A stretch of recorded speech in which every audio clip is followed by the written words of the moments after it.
okay, almost 40 to 50 teachers, I mean college professors from various colleges and universities in Kerala participated. And she's with us now as a plenary speaker. Ma'am, hearty welcome. And now, our own former head of the department and vice principal, Mary ma'am, you know, whenever, I mean, our team are in trouble, I mean, I know whether it's academically or on the management side, anyway, she is of great help to us, and she did contribute much to organizing this conference, and she is the convener of the conference. And ma'am, welcome. And now we have a few of the speakers here. Okay, we have, Priyanka Banerjee from Kolkata. She's a poet and an academician. And we have Madhulina, again, from Assam. She's an research guide and associate professor. And many will be joining us. So I welcome all of them to our midst. And we have the management committee members. We have CB Father CB, our PRO, Public Relations Officer, who is doing a wonderful job, okay? And I think it's through him we reach media and people. Father is here. Welcome, Father. Father Teji Thomas, he's again, he's an assistant professor of Malayalam, but takes interest, and I think he's going to organize a wonderful, international seminar, next week. And we have our former head of the department, that's our dear Francis sir, Sheba ma'am, and whole lot of the members, faculty of the Department of English, and of course our students, delegates who have come from different places in India. For example, we have people from Assam, of course from Kolkata, from Haryana, from Delhi. So welcome, and also all the southern states. So welcoming you all, and our team, the Department of English. Okay, so we have been working tirelessly for almost 2 to 3 weeks. Tirelessly for 2 to 3 weeks, and before we were working, in fact, to achieve or to make this happen. So wishing everyone, and we have our media person, in-house media person is here, and of course, we often reach to the media through Father CB. So welcoming all of you, and there should be some takeaways, okay, before you leave after 3 days of conference. Something, okay, and it's a time for, as I said, networking, which is very important. So wishing you a wonderful networking time and conferencing time, then time for discussions. I conclude. Thank you very much. Thank you, sir, for your warm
staff, deans, HODs, coordinators, PRO, and respected PRO Father CB, and respected research scholars and my dear friends. Today we are starting a journey, the journey of 3 days, the 3 days journey of transcending boundaries, whereby we will be having an interdisciplinary approach regarding language, literature, and culture.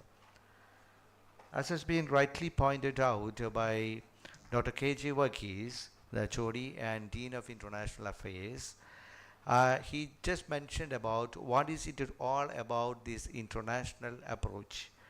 I say I would like to specially congratulate you, Dr. K.J. Varghese, for putting together this conference and having pending around 40 MOUs. So and so, our Dean of International Affairs has really became an international fellow who is in that way, not just in a national level, but even in the international level. Congratulations, sir, for perhaps taking our college to such a level. And I see with over K.J. Varghese sir, Mary Madam, the Vice Principal of the college, and a host of our teachers have gone to Thailand for the paper presentation. That was a wonderful journey whereby a group of our faculty members have gone for an international paper presentations. I think so many of you English faculty members have also joined it. That was a wonderful effort. Now, there is another thing which I just want to mention about this international interdisciplinary approach, which is very vital in today's world, whereby we should be able to see what is happening in other disciplines. That will really help us to have some intuitive mind, so and so we can grow in our discipline. Only if we see what is happening around us, I would say we can grow inward and we can grow outward. So this seeing outside should really happen if you want to prosper, if you want to flower.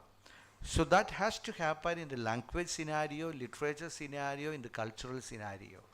So then you will have the right focus so as to gaze into the horizons of research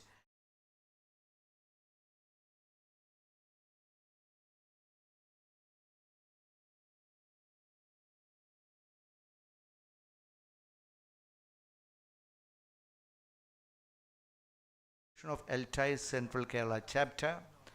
That's a wonderful event whereby the Christ College Autonomous is also given a one more edition of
Father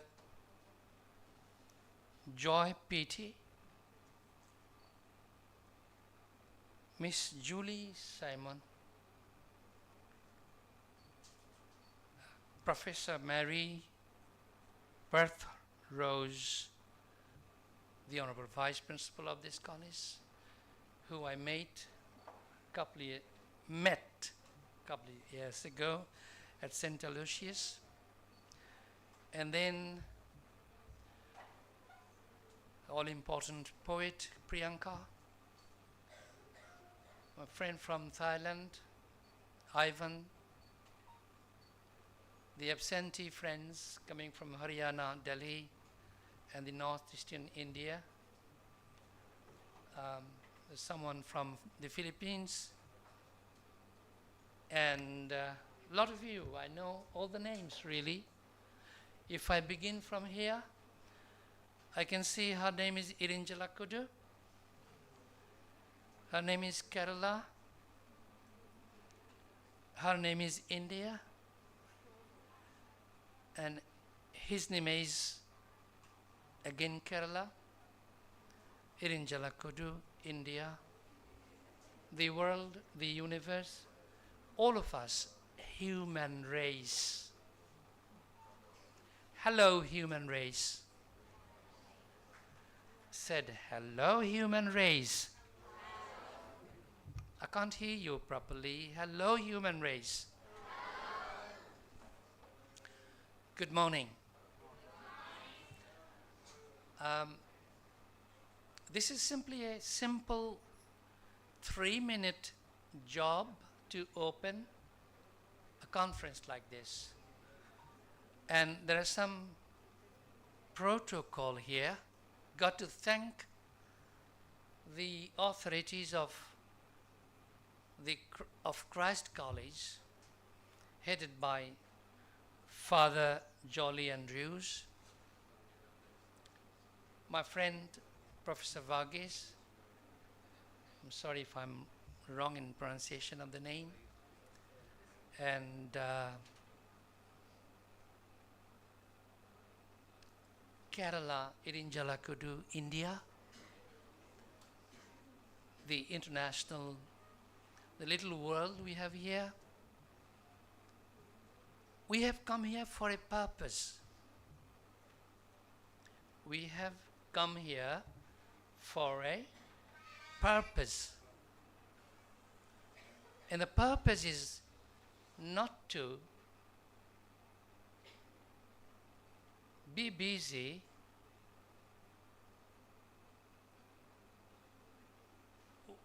with the little device. You know what I mean? But to be busy up here in the upper chamber. The tissues, the cells, the wires, hundreds, thousands of them inside this little skull must be very busy right now. The words that were spoken before me, each and every one of them is very important to remember. And how do we do that? We do that by pushing away the little handset inside the pocket or somewhere else, or switch it off, and switching on the millions of switches inside our little skull. Because Professor Varghese has said 2 words, if you remember, very important ones. So did Father. And we have to remember them. How do we do that? Keeping our switches on inside. The 2 words especially I would like to remember myself, and if you like you can as well, are quote unquote, takeaways. You know, he said that. And the other one, and that's my favorite takeaway. I have come here to take away myself. Not to give everything, but to take away something. And that's what I like about it, traveling at this age. I fought a war, as you heard, and that was difficult. I might not have been alive here. Lord Jesus, my Allah subhanahu wa ta'ala, kept me alive. And kept me alive for a purpose. The purpose is to meet the glorious heavenly faces of many members of the human race, of my race, in front of me, by my side. That's a pilgrimage. I said, that's a pilgrimage. Itself alone, meeting new people, feeling new awe, looking at a new face, comprehending some sort of vibe from that, especially faces like these two reverend faces over here, ma'am. These are takeaways. And if God allows us to take away, we're lucky. My friends, that takeaway bit, I want you to remember. The other word Professor Verghese uttered, I don't like it. And I don't like it very hugely. And that will take the center stage sometime during these 3 days. And I'll be here, inshallah. Can you guess what is that phrase? In 2 letters, abbreviation? He said it. And that is still disturbing us. It was disturbing me a while ago. The device, and the word is AI. Right now, that's my enemy. I think, Father, Satan is in play with that little phrase, AI, and I firmly believe it. And I want you to believe it. Because if you do, then you win to my understanding. If you don't, perhaps you lose. And that's a debate which is going to happen during some time these days. And perhaps Professor Verghese will put me on trial in that little plenary. And you know, I fought a war, and I think I'm able to fight this war as well. Win or defeat, I don't care. What I care about is, let's have the fight. Let's have the debate. If that fight, if that debate is about even the existence of God Almighty, we need a debate. Why? Because the college authority has placed the debate onto the title of this conference. And they're bringing in language, literature, and culture. And I guess spirituality, morality, religion, life, living, knowledge, existence and beyond. These are the ideas that we will perhaps be trying to explore during these 3 days and take away. If we can, alhamdulillah, thank God, Lord Jesus. My friends, it's going to be intriguing, and it's going to be more so if only that little device for these 3 days we can take as an enemy, number one. Number two, if we eat less these days to keep ourselves a bit more energetic, and if we try to forget the little attractions of life these 3 days, the concentration instead of the attraction should be this hall or maybe somewhere else where we sit together and conduct a debate and try to research into our brain, within our brain, that what am I going to take away and what am I going to do with those takeaways from this little congregation. Ladies and gentlemen, I'm sure I haven't come to a bad place. Thank God. I'm sure I have come to a very good place, a place of God.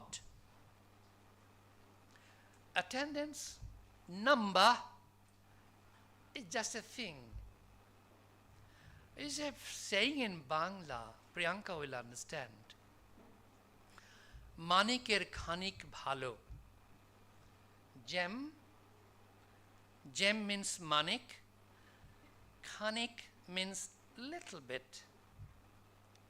Bhalo means good. Maniker khanik bhalo. A little bit of a gem is the best thing. You don't have to have the whole amount of things for your satisfaction. You need just a tiny bit of a gem. So if this congregation is, as I'm imagining, is the gem, we should all be happy. Alhamdulillah, thank God, Lord Jesus.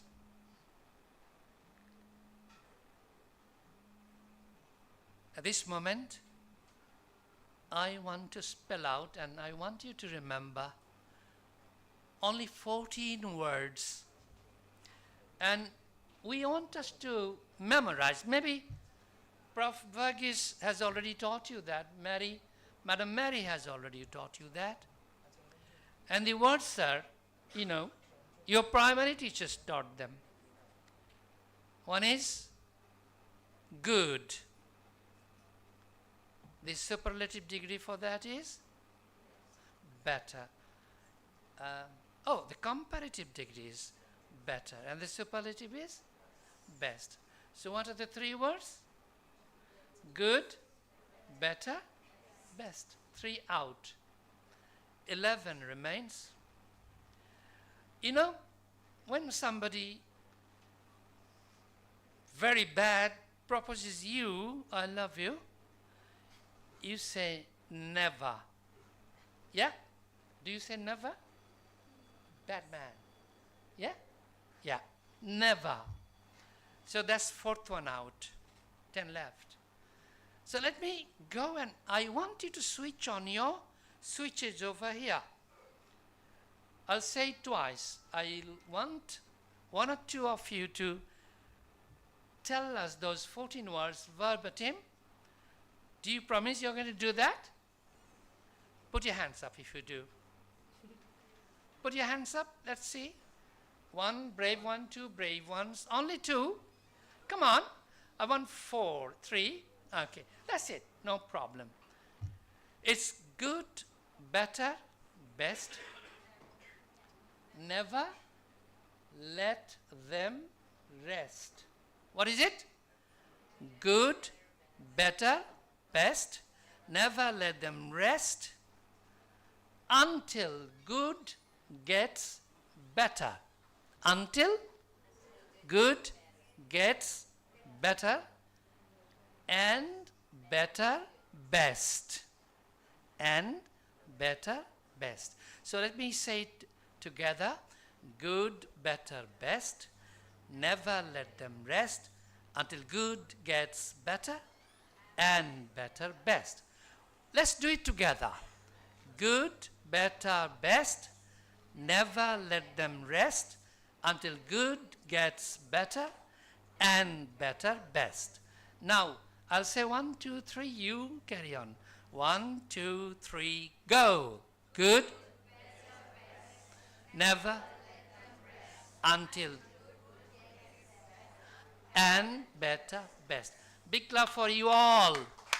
Big one. Let's come up. Carry on. We'll get to be the best in the end of the conference for 3 days here. May God bless us. Amen. With that note, my friends, I declare the conference very humbly open. A little bit bigger, please. Come on. That's it. Thank you.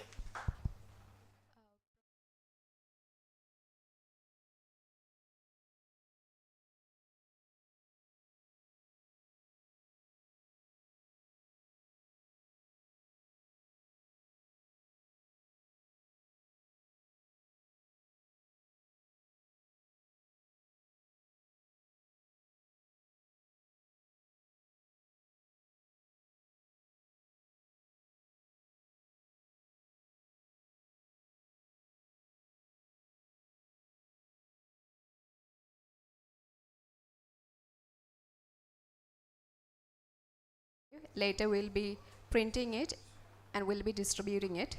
So I welcome Professor Hawk to release. Yes. You now know I'm against AI. Thank you, Professor. Thank you, everyone.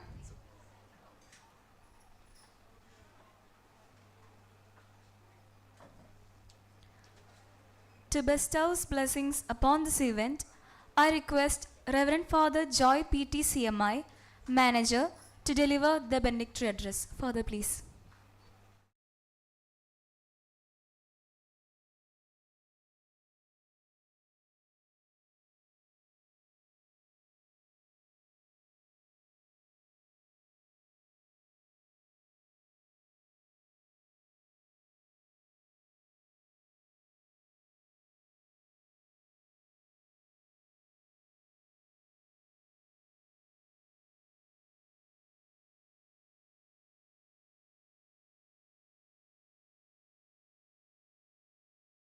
Mary Patros, teachers, distinguished guests, esteemed scholars, fellow enthusiasts of language, literature, and culture. It is with immense pleasure and gratitude and humility that I stand before you today to this international conference, where we gather to celebrate the richness and diversity of interdisciplinary approaches to language, literature, and culture. As we come together from different corners of the globe, we bring with us a wealth of knowledge, experience, and perspectives. We are united by our passion for exploring the intricate web of relationship between language, literature, and culture. This conference is a testament to the power of interdisciplinary collaboration, which allows us to transcend boundaries and forge new paths of understanding. By bringing together scholars from diverse fields, we create a vibrant tapestry of ideas, methodologies, and insights. Throughout this conference, we will engage with cutting-edge research, innovative pedagogies, and creative expressions that showcase the dynamic intersections of language, literature, and culture. We will delve into the complexities of cultural identity, linguistic diversity, and literary representation. I would like to extend my sincere gratitude to our keynote speakers, panelists, and presenters for sharing their expertise and research with us. Your contribution will undoubtedly enrich our understanding of the intricate relationship between language, literature, and culture. To our organizers and volunteers, I offer my heartfelt appreciation for your tireless effort in making this conference a successful one. As we navigate the complexities of our increasingly interconnected world, this conference serves as a timely reminder of the importance of interdisciplinary collaboration, cultural sensitivity, and linguistic diversity. Let us cherish this opportunity to learn from each other, to inspire each other, and to forge new connections that will extend far beyond this conference. Something take away from here. Thank you once again for joining us on this intellectual journey. I wish you all a stimulating, enriching, and enjoyable experience throughout this conference. Wish you all a good, fruitful time at Christ College, Mangadikun, Irinjalakuda, this beautiful campus in Kerala. Thank you very much.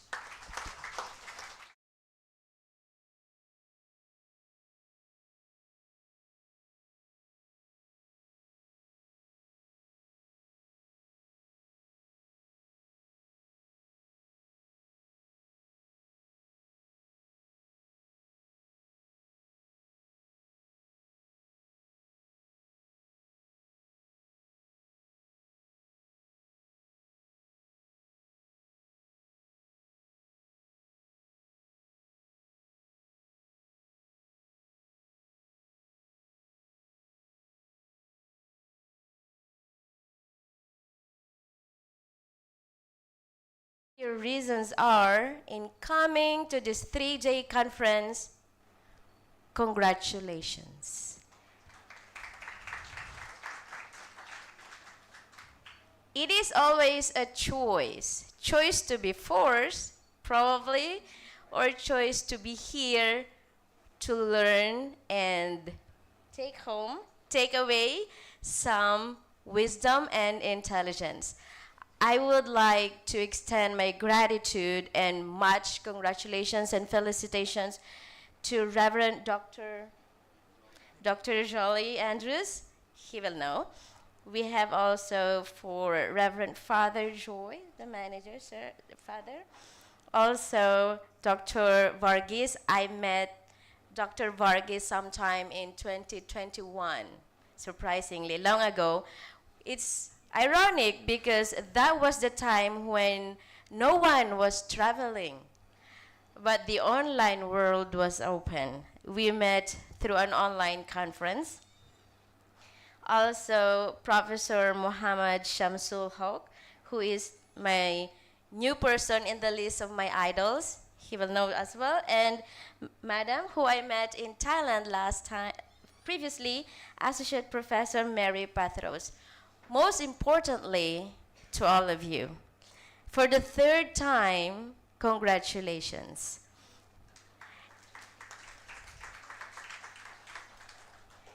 This is a 3-day conference, which means 3 days of one being good. 2, being better. 3, being best. The best thing about conferences is we take away everything if we listen.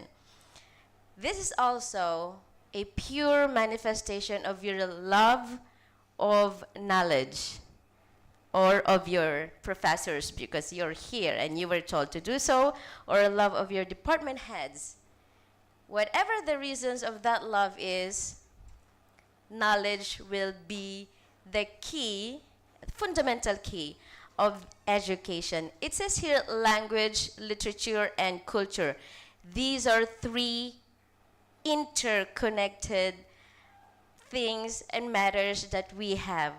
Let me share you one maxim or adage, or actually a slogan of a tutorial center in the Philippines. It was big.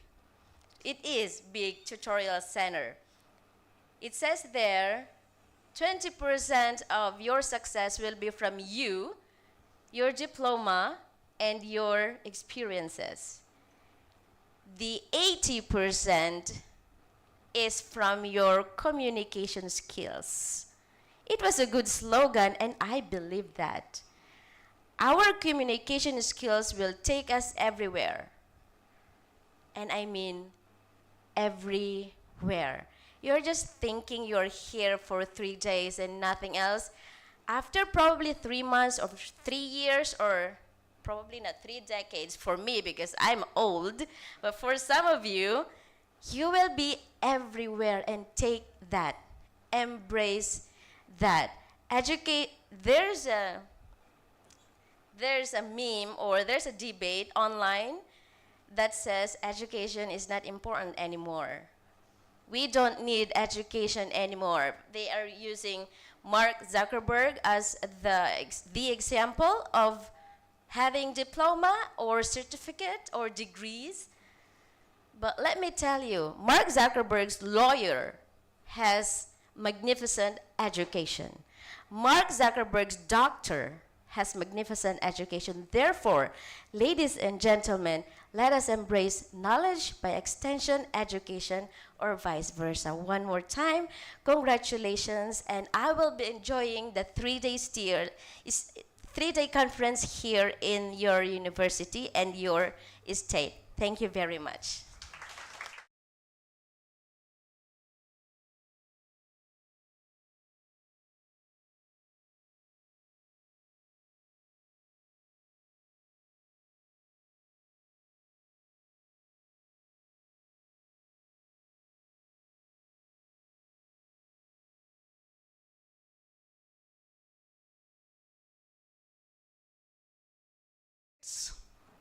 And my dear students, it is indeed a pleasure to be in your midst today. As the speakers before me pointed out, it is our passion for language, literature, and our interest in culture that has brought us here. We have, as Verghese sir pointed out, an array of effective and dynamic speakers. You will be able to listen to them, and as Professor Hawk mentioned, on the first day, you may be good. Tomorrow, definitely, we have to become better, and by the time you leave after the 3rd day, you will definitely become best in something that you will.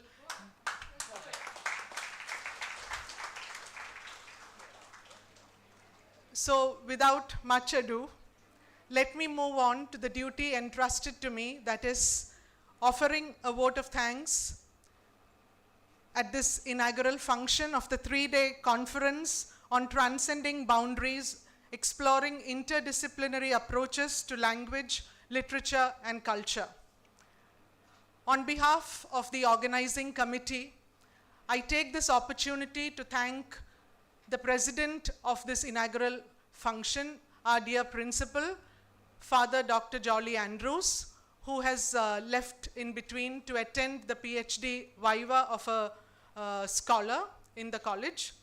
I thank Dr. Jolly Andrews, who always supports and encourages the Department of English, whatever venture we take on. Actually, Father Jolly and Father Joy, you see the resemblance in their names, Joy and Jolly. They are the incredible duo, I should say, whose presence, guidance, and constant endeavors have helped Christ College rise to, if not international, at least let me say, national eminence. Thank you, dear Father Joy.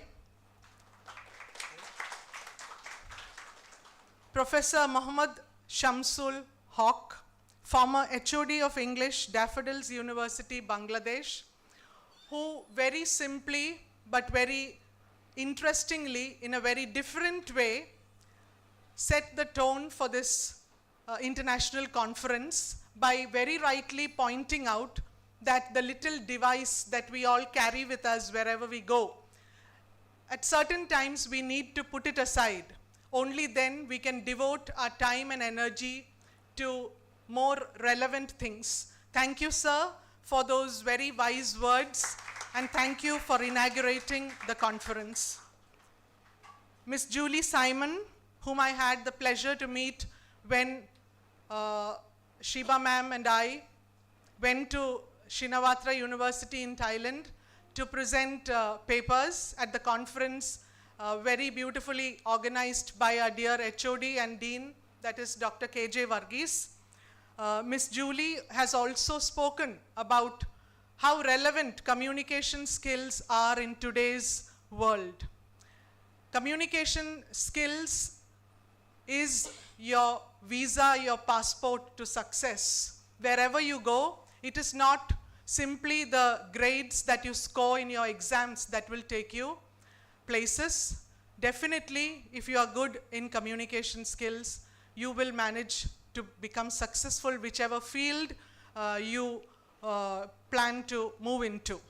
So thank you, Miss Julie Simon, for being with us, and we look forward to interacting with you during these 3 days. I would also like to, for formality's sake, place on record my appreciation for the hard work, the skills, the organizational skills that Dr. KJ Varghese and the entire team, the English department teachers, including Dr. Stenza, Dr. Anusha, Professor Shinto, Professor Bibin, and Professor Ajay and Ms. Ria have put in. They have been working tirelessly, though I am the convener. Actually, since I'm retiring after, I think, just 2 months, they have spared me the strain and stress of the entire conference. It is they who have done everything that you are going to see and enjoy during these 3 days. So thank you, dear friends in the department. Let me hope, dear delegates, research scholars, and everyone present here, let me hope and pray that your visit to Christ College, with the purpose of leaving with some takeaways, will materialize. I hope and pray that you have an enjoyable learning experience during the 3 days that you spend here. We have arranged a cultural fiesta for you in the evening, so please do be with us for that also. So once again, thanking everyone, including our technical team, our students also, who have put in much time and energy into the organizing and conduct of this international conference, and wishing you all the very best. Let me conclude. Thank you. Thank you, ma'am. Thank you everyone for joining us. Now let us break for tea for 15 minutes and then proceed to the sessions lined up for the day.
procedure that for me to introduce him.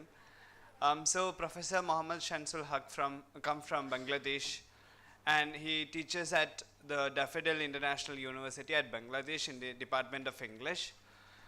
Sir's career, Sir's education life began from Dhaka University. Later he moved to University of Wales and University of Cambridge.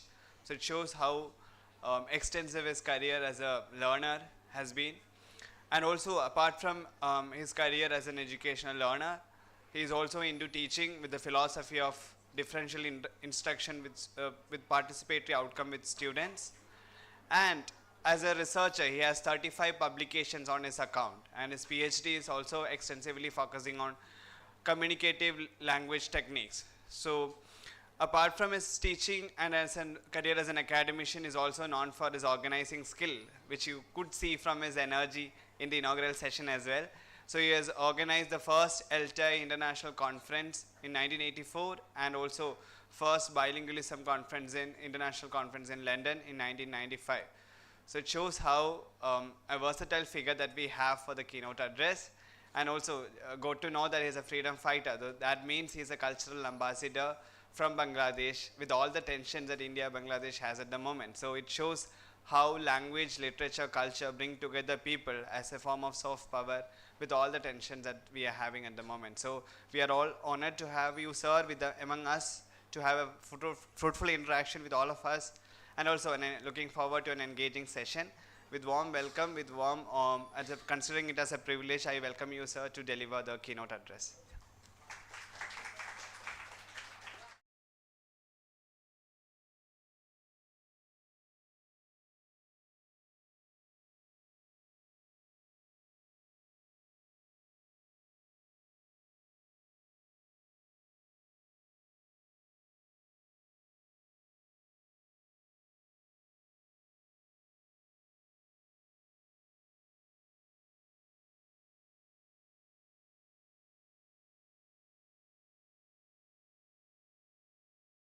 The all-merciful, the all-powerful.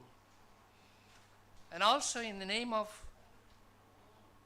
not really, with that I should remember Prophet Muhammad sallallahu alaihi wasallam and Lord Jesus, peace be upon them, and the rest of the people that were sent by our Creator, the Almighty. My friends, what else does an academician expect of a conference than to be introduced by a special person, a God's person, an IAS officer to be soon? Would you put your hands together for Ajay?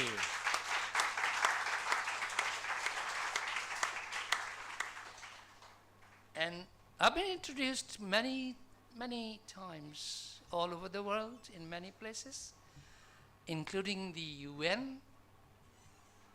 Ajay's introduction is one of the best three. Yep, Ajay deserves it. Yeah, don't be lazy. Very precise, succinct, to the point, and very pleasing for my ears. Thank you, Ajay. Thank you, ma'am, Vice Principal, and the rest of you. My, keynote speech. So this is the dramaturgy of a feeble man of 74 who had already fought a war and has been fighting another war on the family side, still looking after an ailing young sister, college professor, suffering from stage 3 cancer at my home in Dhaka, still fighting. she and I together. And believe you me, when I come to Kerala, I feel that I am a Keralite. You can't distinguish between me and a person from Kerala, can you? Ladies? Yep. See my skin color? Kerala, yeah? Good. When I'm in that type of pressure from within, from outside, up and down, both sides, I have to present a keynote on unveiling the tyranny of CLT in non-English speaking countries through interdisciplinary insights into language, literature and culture. Huge, huge area. If you didn't know, ma'am might know that I've been teaching English for 52 years now. 52 years. And I should be able to deal with that topic, but I'm scared. I'm still sweating. I'll try my best to make sense of what is expected of me by the conference organizers.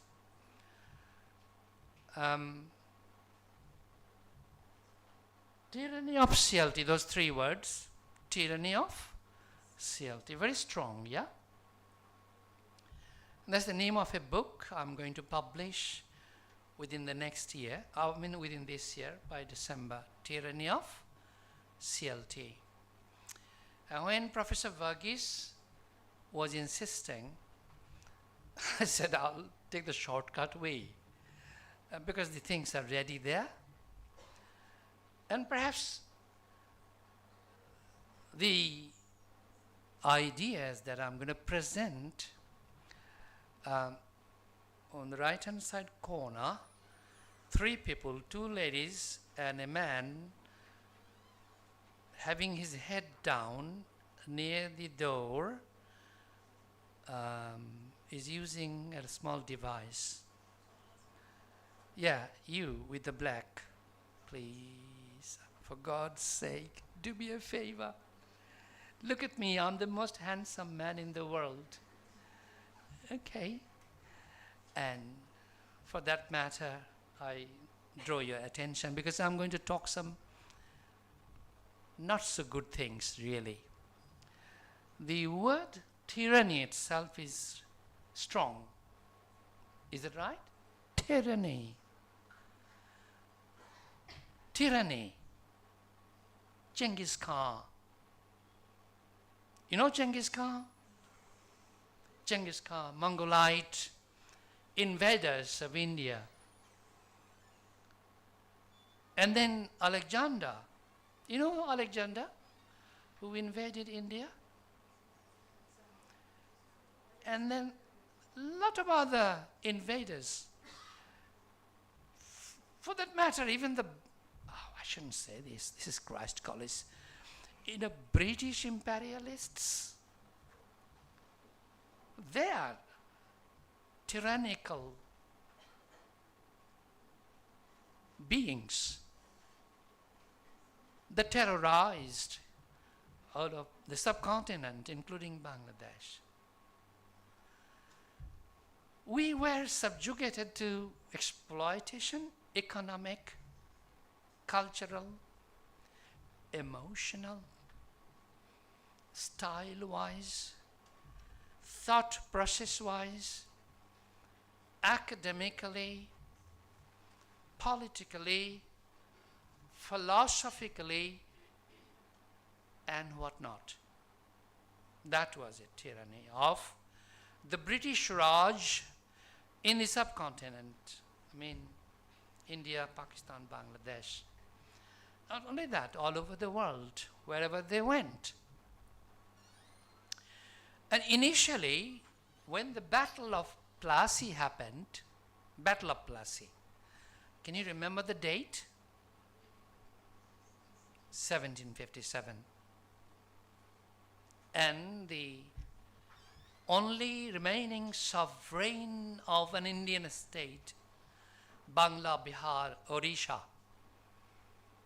Nawab of Sirajuddaulah, Nawab of these three places, Sirajuddaulah, was defeated by the men of East India Company.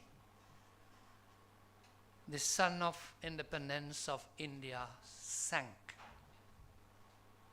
The sun, S-U-N. And the men of East India, I'm lecturing, this is not my style though, but anyway, I'll soon put you to work, but be prepared, switch on and leave your device away.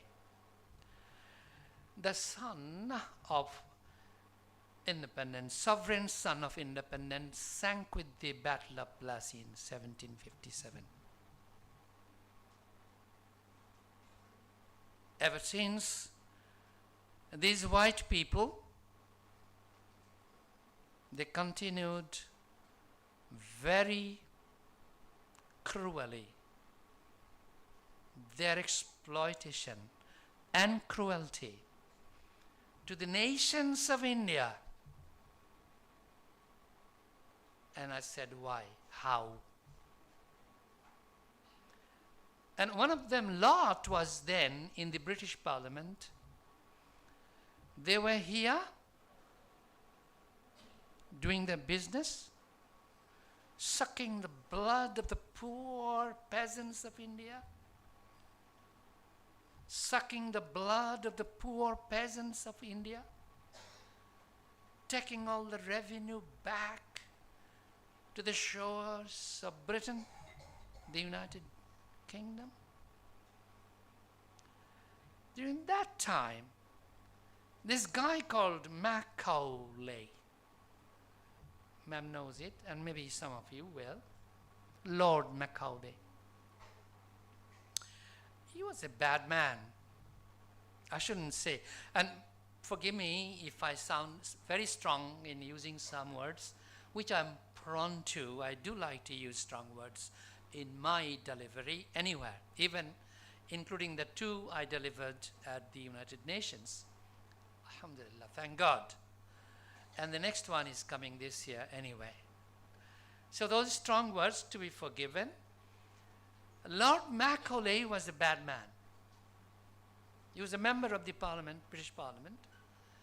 And by that time, it's about 200 years, not 200, less than that. 1757 to 1800 is about 43 years.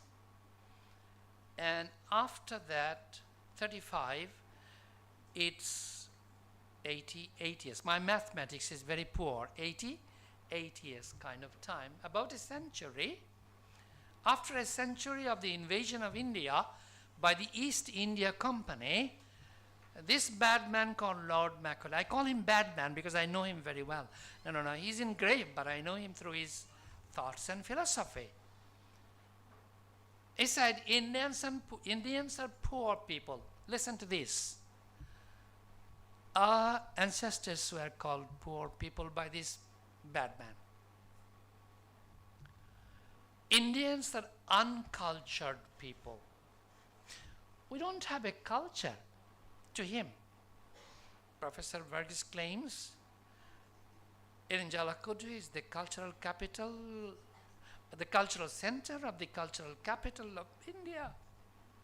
And we are not cultured people. Lord Macaulay says.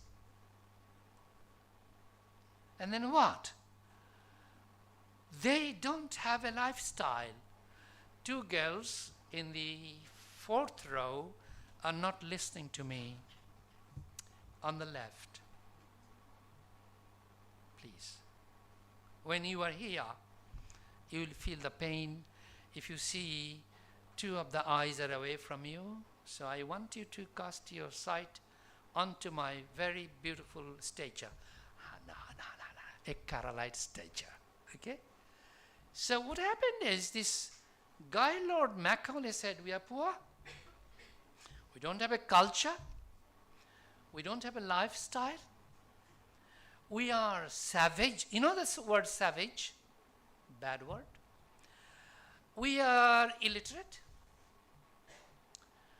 We have to be educated. And who does that?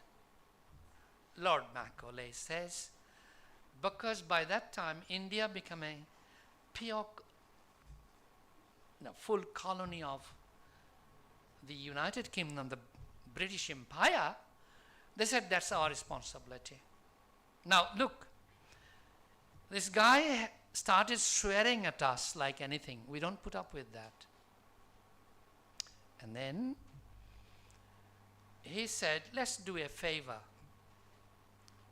to the Indian people, because they're under the administration of the Westminster, means the Westminster Parliament of Britain, the British Raj. So the Parliament has a duty to these subjects, proja in Bangla, to educate them. So he drafted a bill. You know, bill in the Parliament, the MPs, they draft a bill and they put it for reading to the committee, and the committee say it's passed, and then that is presented under the leadership of the Speaker of the House, and MPs discuss it, and it gets the passage, and that becomes a law. So Lord Macaulay drafted a bill which he called minutes, M-I-N-U-T-E-S, as in the watch. Macaulay's minutes of India Act of Education 1835, 88 years after the East India Company men arrived on the shores of India. And that bill was enacted, not enacted, passed as a law, India Act of Education. India wasn't independent, it was a colony. And through the passage of the bill, Macaulay's minutes of India Act of Education, 1835, most important year,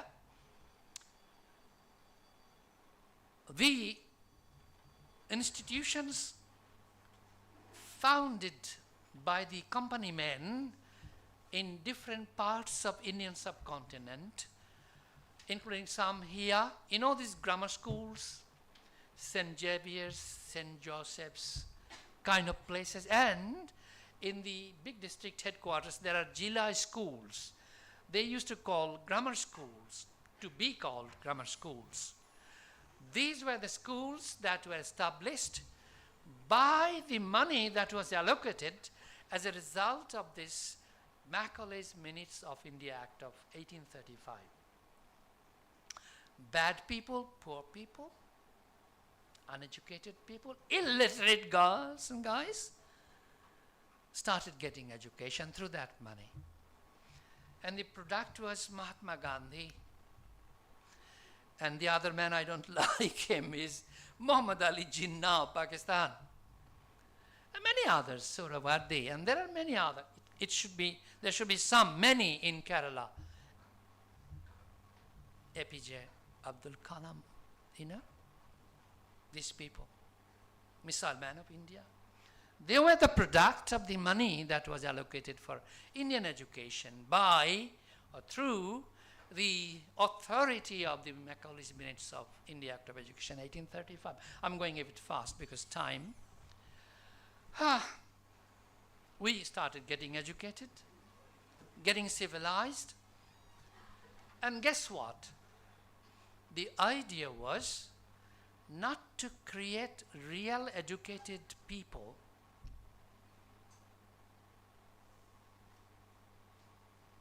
but to create go-betweens.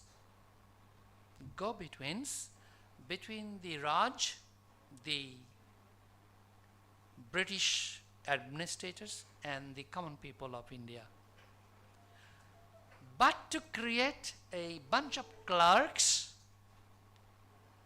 but to create a kind of agency through giving them the power of the royal language called English I'm speaking in. The language of the king, the then Queen Victoria.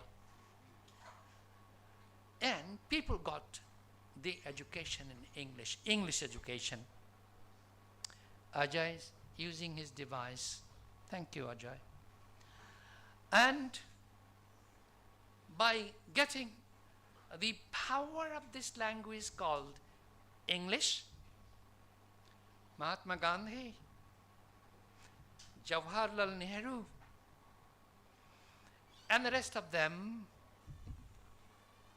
on our side, that was Maulana Bhashani, Hossein Shahid Sarwardi.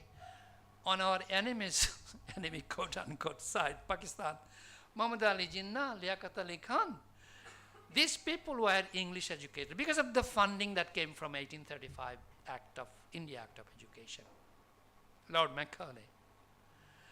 They went to Britain for attending Lincoln's Inn to be a barrister, to be barristers. Came back.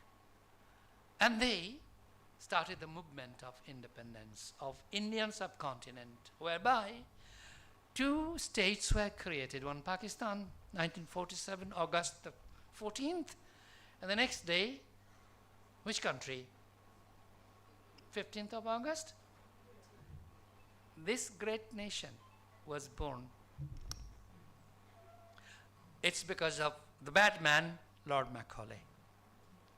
If the bad man didn't get that bill passed in the British Parliament, perhaps the scenario would be different. We wouldn't be this much educated and powerful. And the medium was, and the instrument was the power of the language of the Raj, which is English. Now their idea was to produce go-betweens, half-baked broth. These go-betweens would know that much, not beyond. They would be poodles in the hands of the British Raj, not very powerful, but things went against their will. People like Mahatma Gandhi, Jawaharlal Nehru and others, they were born, brought up, put the challenge, got the country independent. During this time, 1835, and before that maybe, the missionary schools here, all over India, they started giving English education to our people, and many of us who had money got the education. And unfortunately, many of us who got the English education became the enemies of this great nation. Many of them. Few, they remained patriotic. And they started the movement, got the independence, 1947. But before 1835, after 1835, up to 1947, independence of India, and for Bangladesh, up to 1971, independence of Bangladesh, and after 1971, up to 2025, the free and independent and the rest of India, and Pakistan, and Burma, and the rest of the colonies where the sun didn't sink. English language has dominated our life. Still, English language is revered all over the world. I am here because of my English language. Verghese, he moves around, globetrotters, because of his English language. Do we like it? Yes, we do. But inside that liking, a little bit of pain. Pain, the suffering that our forefathers went through, had to put up with. That English is still here, and I feel that will be the... Don't move the things. Oh, this is Macaulay, thank you. Very clever lady here. See the bad man there?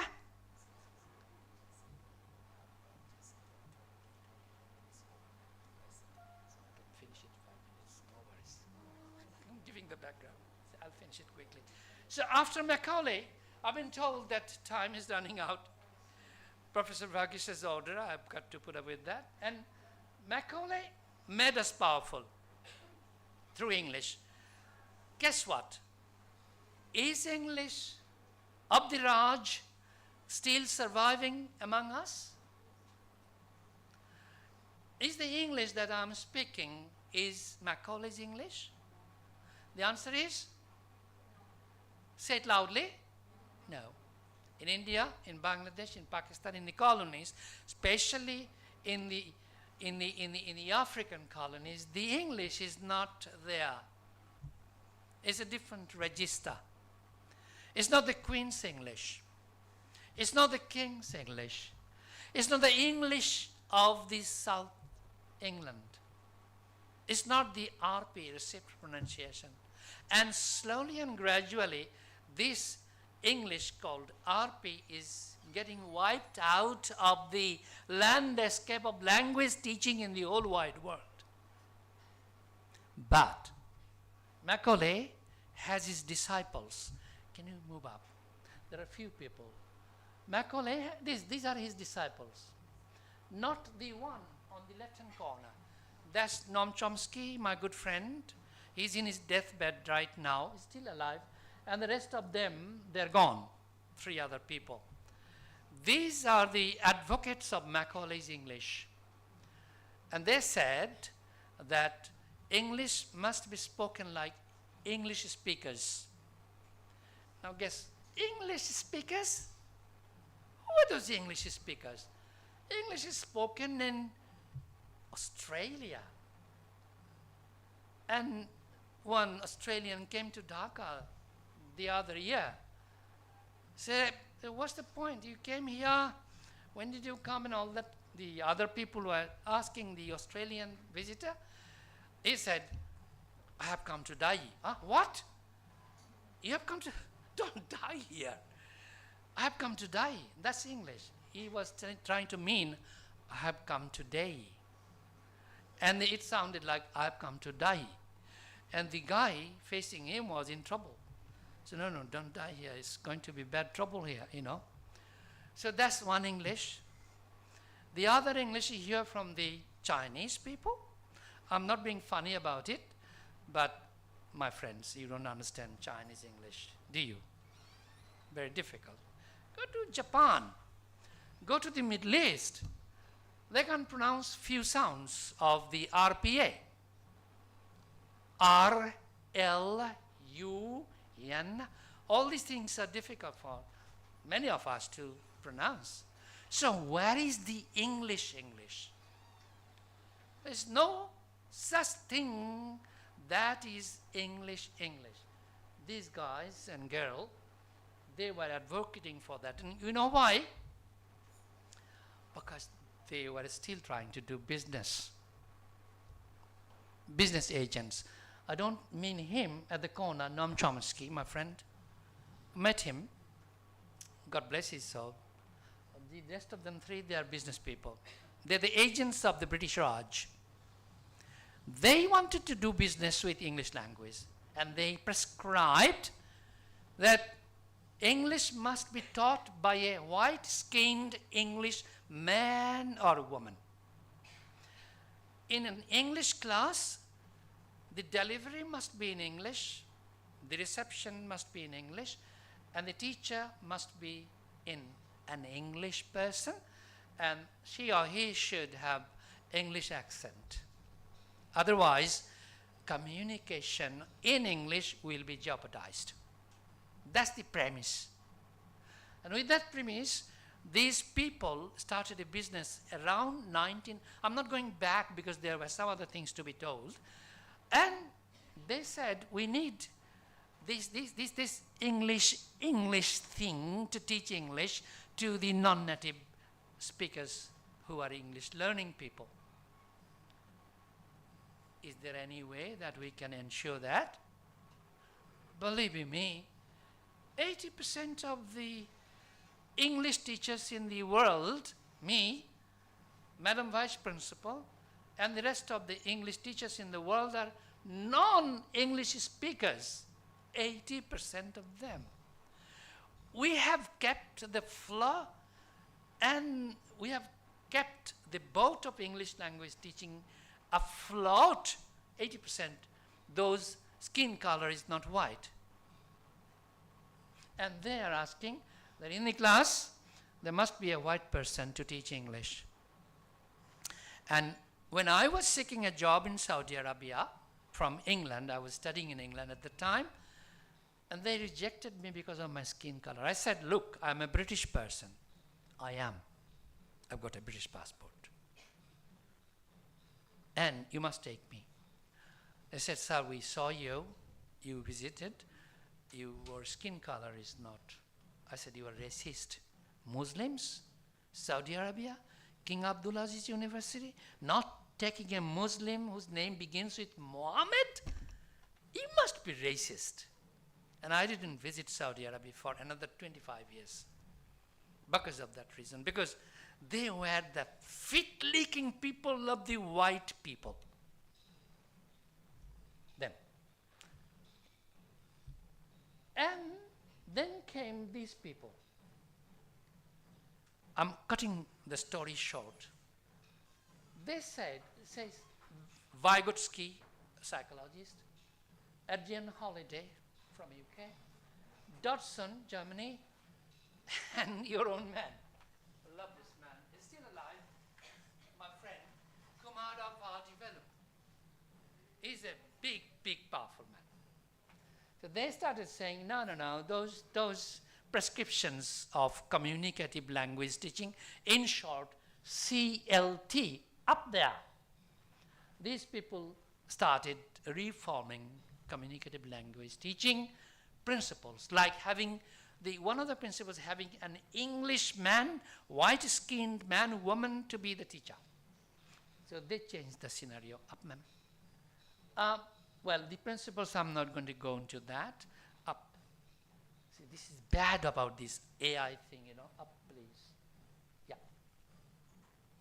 That's the communication is the key here. Oh, no. But there, madam, that's important. Yeah. Tell me, in how many schools in the rural areas of Kerala we have this environment? 5%? Yes or no? 2%? Yes or no? In Kerala. Same goes for India and Bangladesh. We do not have that scenario, ideal group activity environment academically available in the peripheral parts of the subcontinent. So out, up. What we have? Another one, see books, thousands of them, seating arrangement, beautiful, see the cushion, everything. That's another ideal one. And Western one, learning English. Do we have it here? Not in any colony. Up, ma'am. A rural primary, one of the best in Asian setting. This is one of the best. So you are students, I'm a teacher, having the book, I'm doing this. You know why? It's not the Chinese system, it's Kerala system. But I'm teaching you like this. That's called photo opportunity. It's not teaching, but that's an ideal setting of English language teaching. Go up, please. Another one, that's one of the best, because she's facing the learners here, but there's no roof. You find any roof?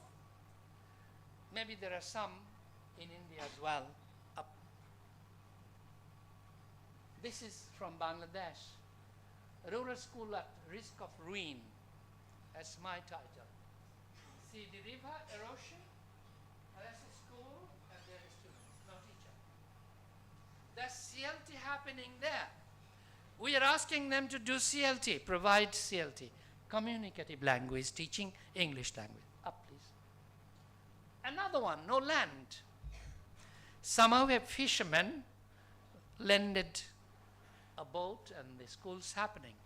Is it ideal CLT? No, not the first two pictures. Next, please. Another one, another boat. Not ideal. Next, please. Another one, and we have, see, that's CLT? No. We need books, we need environment, and the environment is called English environment, suited, booted furniture, neat and clean, all speaking English, books and attractions, good teaching aids, learning aids, good mentality, breakfast, nice bottle of, not this one, but a bottle of water, from affluent families. Are the students sitting on the floor, dusty floor? Another one reminds me of Shantiniketan, Vishwavarati. Well, Shantiniketan is good, but this is English. I don't know. Up, please. And another one, roadside school, sans a roof, sans any furniture. And that's, by the way, it's not run by any government, it's by an NGO. Another one, another NGO school, Open Sky School. Stop there, up there on the photo, on the picture. So that's the scenario, and we are demanding English environment. English environment is not in India. Maybe in Mumbai, in Delhi, in somewhere in Irinjalakuda, 1 or 2, 0.0001% schools will be providing English environment education for communicative language teaching, CLT. Before it was grammar and translation using mother tongue, blah, blah, blah. And then it came to be audio-lingual method, some machines, blah, blah, blah. And then they are for the richer people as well. And then came, no, they are not working direct method, DM we call. And then in the 60s, many methods came like, you don't like the words, the silent way, total physical response, another method, Suggestopedia, another method, dog me, make me a dog, kind of dog me method, 1995, and then community language. All these experiments went on in the research domain academically in English teaching business. Nothing worked. In 70s, those 4 people in the top I showed you, they started the movement that we should be providing English language through English medium and through white-skinned English teachers. That didn't happen. What happened? Up, ma'am. Up, up, up, up, up. Go ahead. No. Up. Oh. What happened? Stop there. What happened to English? Cart before the horse. If you put the cart behind and whip a horse to drive the cart, no. Cart before and the horse behind, and you are whipping the horse, will the cart move? The cart is here, the horse is here, and you're trying to take the car up there, and you're whipping the horse. Will the cart move? No. The cart before the horse policy to implement communicative language teaching. It's not happening. Madam, up. Up. What's happening is, in Asian countries, we have 50 or 51 countries. And because the English language teaching, communicative language teaching approach or method, they are putting us in trouble, teachers in trouble, learners in trouble, management in trouble, whole nation is troubled, government is troubled, policy on English language teaching in trouble.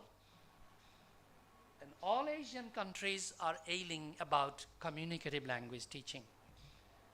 On the left-hand side, these countries are at risk, moderate risk. You can read out. We have about, how many countries there? 16.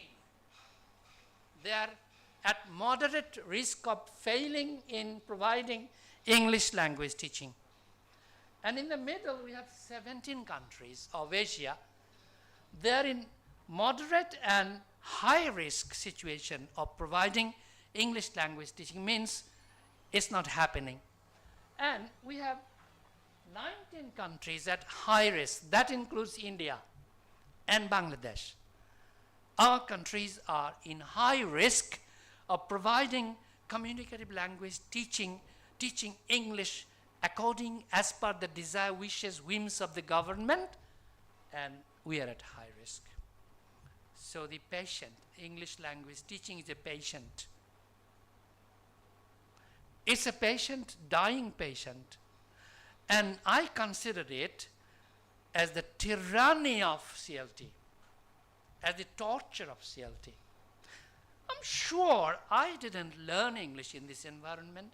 Madam didn't learn, did you, ma'am? No. But do you want to say Madam is not a good English teacher? I'm sure Varghese might have a chance, but me, I haven't. So am I not delivering? I deliver all over the world. I'm using English. What's wrong with my education? I was taught by a poor teacher in the village. I didn't have a book to write on. I did on banana leaf. I did write on banana leaf. My mom used to make the ink from what call it, the coal, you know, made of wood and a burnt wood. So that was the ink for me. It's true. And I consider myself, I'm quite able to deliver. And I'm a good teacher, definitely. All over the world, I taught in about 7 countries, including Cambridge. But I didn't go through CLT. What's the point? Those 4 buggers, except Noam Chomsky, they put us in the trouble and tyranny and torture. Now, 51 countries or 2 countries, 2 left, Sikkim and Bhutan. They are the 2 ones in trouble. Okay, ma'am, up. And risk. CLT is in trouble, triple trouble. Can you see what's happening? Patient had died before the doctor came. Ma'am, past perfect tense, yeah? The patient of CLT had died before the doctor came. And who are the doctors? Kumara Vardivelu. Maybe Professor Varghese and ma'am, and you can count me in. We are the doctors. We can teach English. We are teaching English successfully. Well, we have an accent, but do you understand me? Yes or no? Say loudly, yes. Yes. So I'm speaking English. So if you understand me, I can teach you. But the patient of CLT is dying. Ma'am, up. So we are all sad. We need to resuscitate the patient of CLT. You know, it's dying. Push on the chest 32 times to make it breathe again. That's what I am doing. My friends, don't worry about accent. Don't worry about my grammatical mistakes. Don't worry about your pronunciation. Don't worry about your not knowing. Don't worry about your fear of speaking English. India doesn't do that, Bangladesh does it. Get going. Come what may. Speak English. When I was in class 6 in a grammar school, set by the Lord Macaulay's minutes, my headmaster said, if you want to learn English, speak in English, think in English, eat in English, drink in English, probably you know that, and dream in English. That's the mantra. If you do that, you are through. Nobody can stop it. Okay? We are trying. Kumara Vardivelu, remember, B. Kumara Vardivelu from India. He's in America now. He's a big, shouter, he's shouting. Post method, methodology. Varghese will know. Up, up, yeah, and up. Okay, no, down. All right. So with that delivery, what we can do, my suggestion, integrating, bringing in, I said Manikir Khanik Bhalo. We should be bringing in Nandre. Nandre? What is Nandre? What does it mean? Huh? Huh? Thanks. And then what is, you tell me, what is in your language, I love you? Yeah? Say it loud. I love you in, sorry? What? So, what she's telling me, thank you very much. I love it.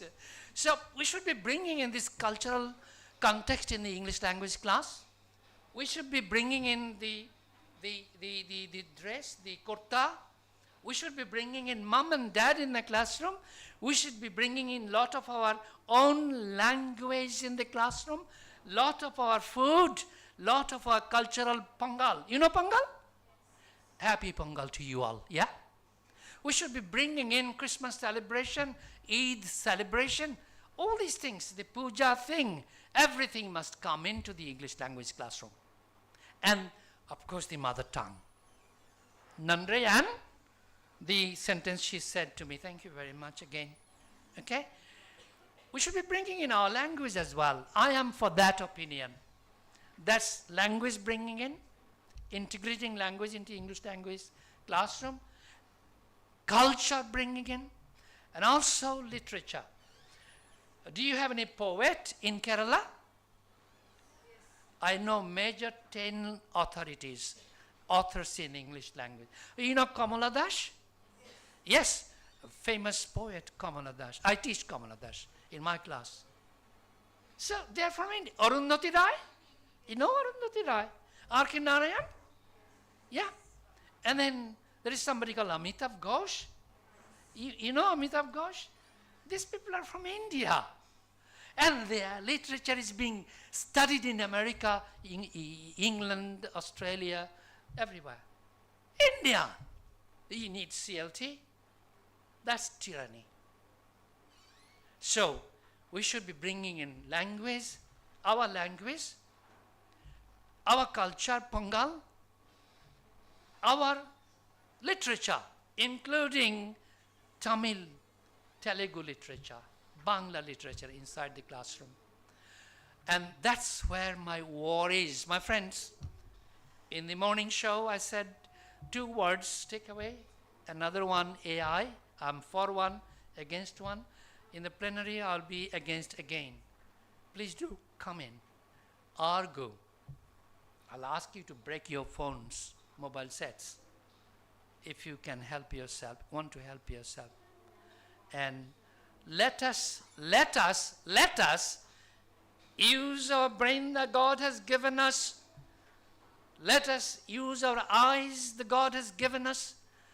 Let us use our lips, tongues, and vocal cord, and the lung, and the, peripheral things God has given us.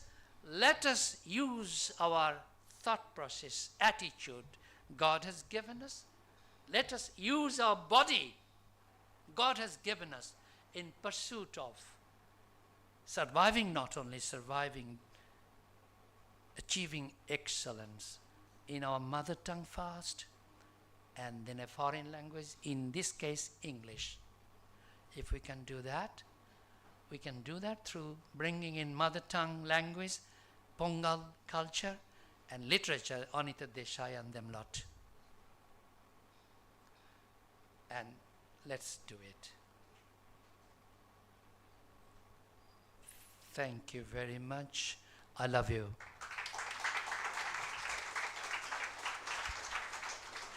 Perhaps Professor Varghese will allow me 3 more minutes. Any questions, sir, madam, boys, girls? Yeah. Any question? I did lecture, I'm sorry, I'm not a lecture man. I normally put people to work. Any question? Sir, ma'am, boys, girls? At least like her you can say in your language. What did you say? Loudly. Say it. Yeah, see? Any question? Come on. Okay, I'll count up to 10. 1, 2.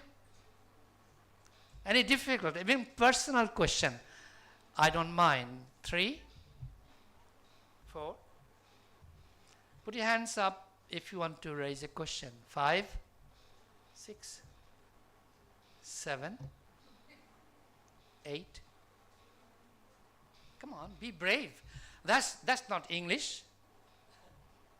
English is smart. They put their hand up. 9. No question. 9.5. Come on, I'm waiting. I love taking questions, facing battle. Yeah, you. Third row, left hand side. You stand up, please. No, fourth row. Yeah, you.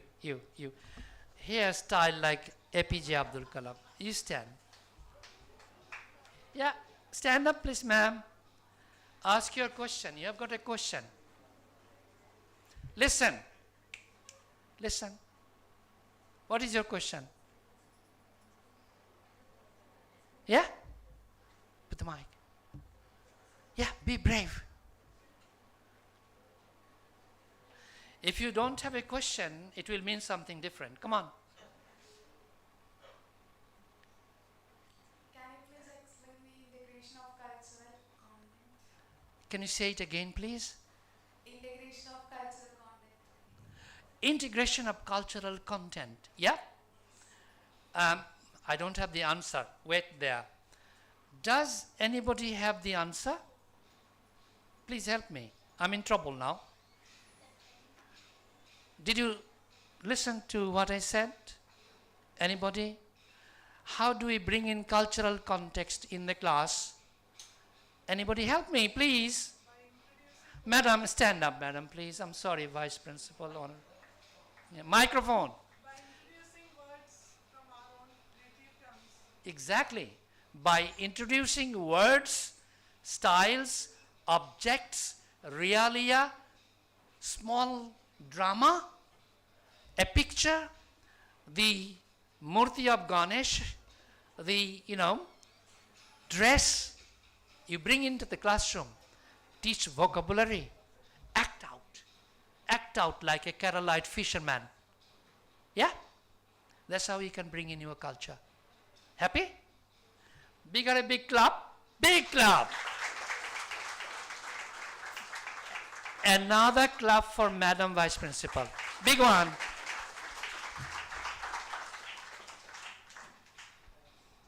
Thank you, sir. That was a really wonderful and informative session. Now I invite Convener and Vice Principal, Associate Professor Mary Patros ma'am, to present a memento to Professor Hook as a token of our appreciation.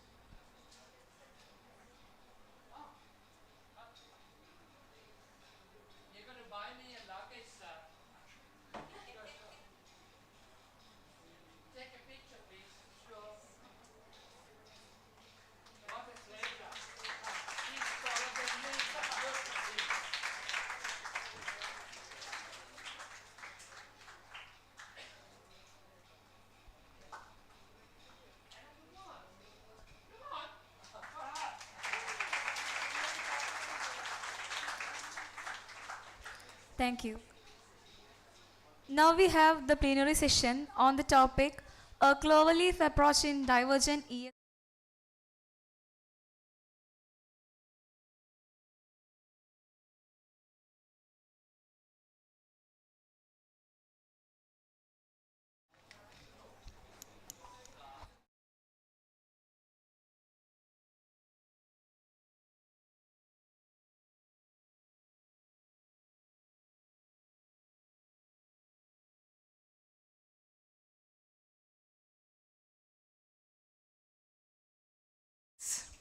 Ms. Julie is a certified trainer and communication coach with extensive experience as an international speaker and trainer. Her expertise spans in diverse areas, including counseling, pedagogy, andragogy, oratory, and communication. Her dedication to education and professional development has made her a sought-after speaker at various global forums. Currently based in the Kingdom of Thailand, Ms. Julie serves as the International Affairs Manager at Shinawantrai University. She also holds prestigious positions as the International Ambassador for GLIAS Philippines and Chief Deputy Director at SAIC. Her contributions to education and leadership have earned her numerous achievements, including the titles of Eminent International Educationalist, Noble Asian Educator, Outstanding EFL Teacher, and recipient of Joe's Results Achievement Award and Leadership Excellence Awards. A passionate advocate for mental fitness, Ms. Julie actively promotes mental wellness through instructional sections and activities at universities and institutions worldwide. Her commitment to empowering individuals and communities through education, communication, and mental well-being is truly inspiring. In this moment, I welcome you, ma'am, from the part of Christ College as well as the Department of English. And I welcome each and every persons who are assembled here to join to ma'am's session. Wishing everyone a fruitful session. Thank you. Over to you, ma'am.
Poetry is when an emotion has found its thought and the thought has found words. Robert Frost. Beautiful. Would you like to say something about that? Larry, give your comment.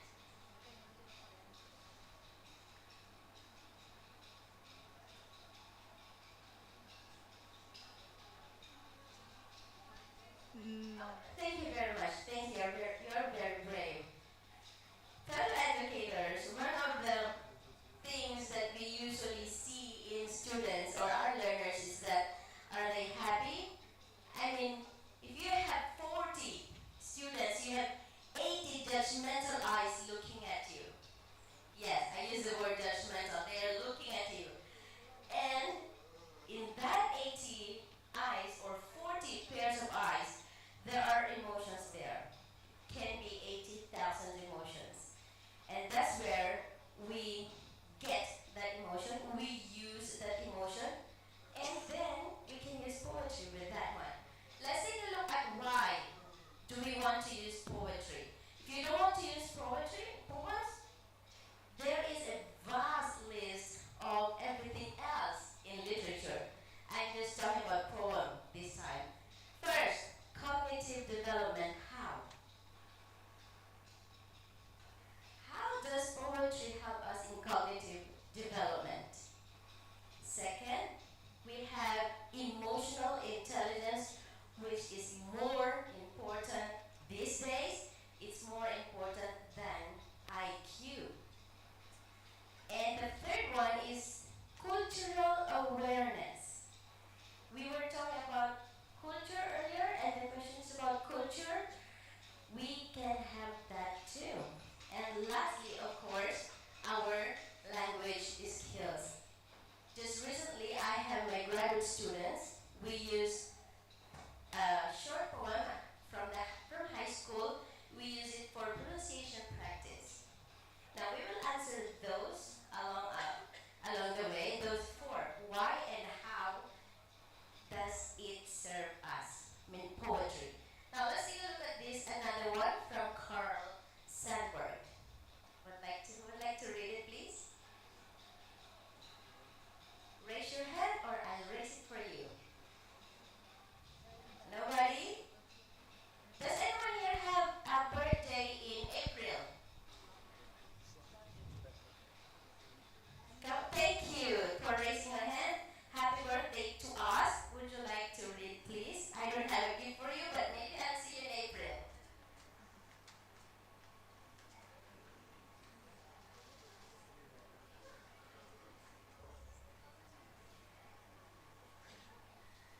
Poetry is the journal of a sea animal living on land, wanting to fly in the sky. Carl Sandburg. Which means, thank you, which means poetry is like students that we have to help for them to fly in the sky. That's poetry. And if you're not using it, really, what are we doing? Now, let's take a look at these, at least 9 actually, things we have to remember. First, introduce poetry with context and purpose. Let's take a look how. Now,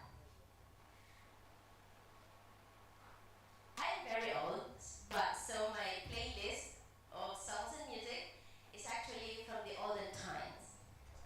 When they ask me who's your favorite singer, I always ask, if I go and eat out, I don't ask who cooked this. So I may know the song,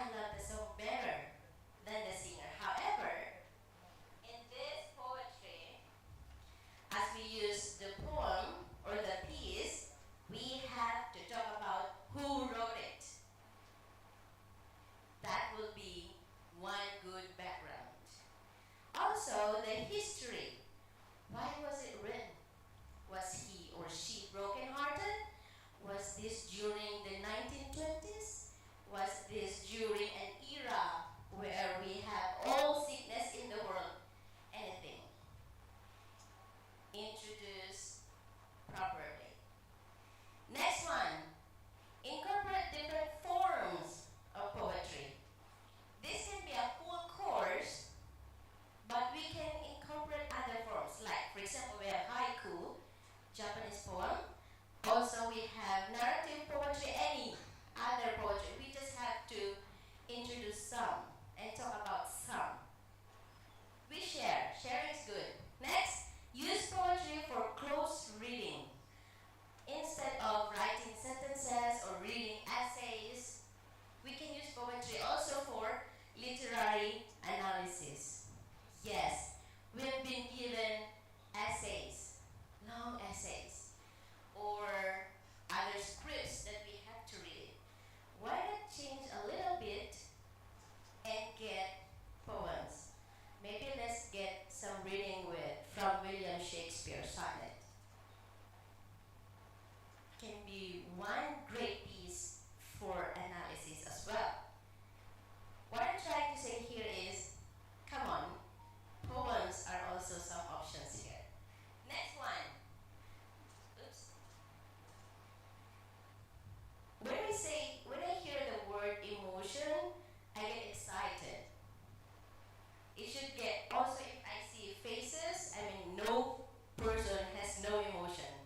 So we have probably accept me for good things, but if we see faces, if we hear about feelings, there we incorporate poetry. Here,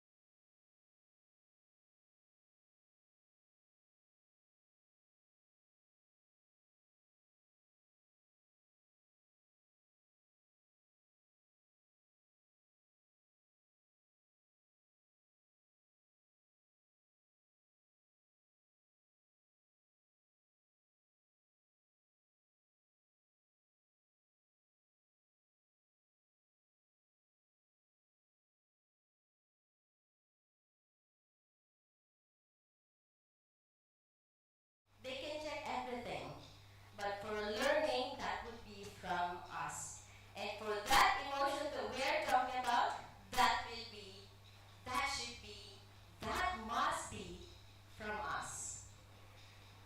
We have also create opportunities for student-centered poetry. Gone are the days of teacher-centered. Teachers, bad news for students, teachers are always the superstar. Always, and that's forever. However, we don't do teacher-centered anymore. Student-centered days this time. We can create activities where our students put their emotions, their intelligence, wisdom, and everything else in one piece of work. And maybe, hopefully, we can publish. Just like Miss Priyanka, she's a poet. We will be hearing from her later. She's a poet. She put emotions and words together. And we also have incorporate poetry with performance. This time, I have one question for the students.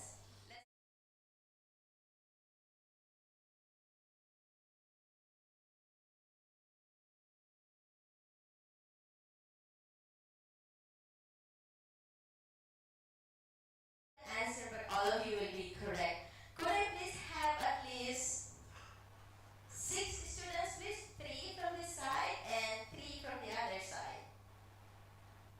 If I ask you your birth race, you will be raising your hands. If you, yeah, I was gonna say that. Lunch is waiting. Let's go. May we have it? 3 from here, 3 from here. You're gonna get scores. Come on. 5. You don't eat lunch.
dare you to go to your social media account, might be X, might be Facebook, might be Instagram, IG, I don't know the others, but we go ahead and post one piece. Hashtag poetry. Or hashtag for my mom. Hashtag for my teacher, for my brother, for anybody. Go out there online and have your favorite piece. If you don't have it yet, write one or get one from the internet. Make it accessible. And let's take a look how we're going to use poetry in. Do you have any question? If you have a question, you don't get lunch. Do you have any questions? Thank you, but you can talk to me later. Now, let's take a look how we're going to use poetry in the English world. English classes. First, we can take advantage of it with syntax. If you are teaching syntax, use poetry rather than sentences. We also have vocabulary, pronunciation, parts of the speech, figure of speech, and, excuse me for that, communication. Please, let us start or restart using poetry. Now, with all the irregularities of English, let us take, excuse me, there are activities here that I prepared, but we are hungry and it's lunchtime, so let us skip that. Okay. All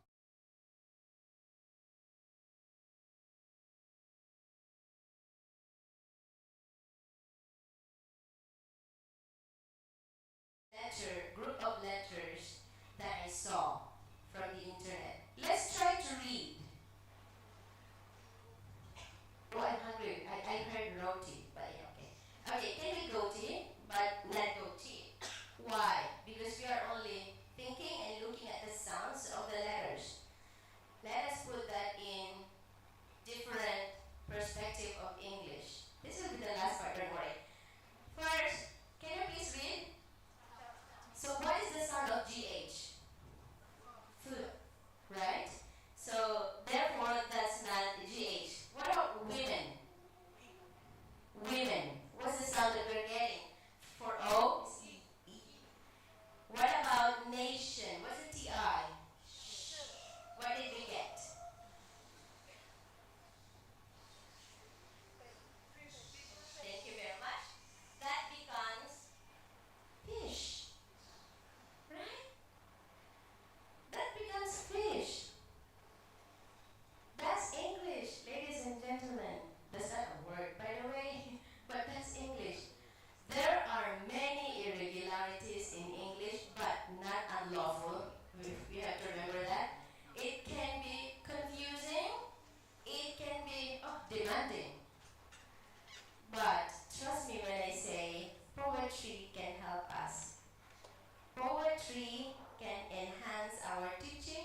good afternoon. After a sumptuous lunch, now we are in for some scintillating intellectual engagements. We can talk about interdisciplinary approaches to language, literature, and culture. We can think about the way forward. We can think about the future dimensions of all these discourses and all these concepts. We also need to clarify what academic disciplines are. What is or what do we mean by interdisciplinary approach? What is multidisciplinary approach? And what do we mean by transdisciplinary approaches? These approaches, they help us to organize and integrate knowledge and expertise across various fields. They help us also to understand not just the world around us, but who we are. It had been so for some time. At the same time, we know that in the current Indian academic scenario of the post-NEP 2020, we need better clarity concerning these terms. Their contemporary applications and techniques, and their relevance and sustainability in the days to come. Our respectful and eminent panelists are here to open up some areas of concern worthy of generating discussions. So, for logistical ease, maybe we can first give 6 minutes to each panelist. For 4 minutes to each panelist. And after that, maybe we can have one more second round where each panelist will get another 4 minutes. After that, it will be on-demand round. Whoever wants to talk can talk. I hope it's okay with the panelists. So if we are to live for more than 96 years, out of our allotted 1,20,000 hours, we have only one precious hour to devote to this discussion. So audience, please keep your brains active and let us think, talk, discuss, and create a new future with our discourses and with our intellectual deliberations and our combined, brain activity. Yes. So we have 3 very eminent panelists here. Ms. Priyanka Banerjee, Ms. Julie Simon, and Dr. Madhulina Chowdhury. So I call upon Ms. Priyanka Banerjee to have her say first.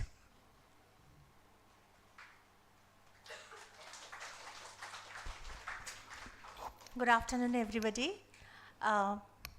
Thank you very much, Dr. Varghese, for inviting me to be a part of this grand international conference organized by the renowned institution that is Christ College. Thank you, the English department, madam, and all of you. So today our topic is language, literature, and cultural studies. Well, I would love to focus on this topic from the perspective of a creative writer. Because I'm a writer, I'm a poet, and that is why I would love to focus on certain aspects of literature, language, and cultural studies, which are extremely important matters that are to be explored by both the academicians as well as by the creative writers, right? So let's talk about poetry. Now, language and literature, both are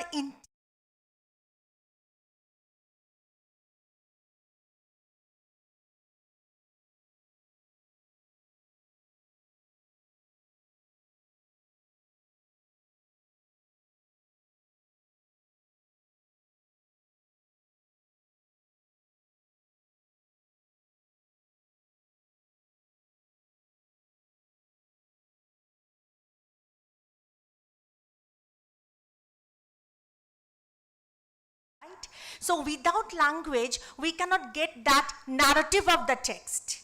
without the play of words, riddles, puns, right? Homonyms, images, symbols, rhyme pattern.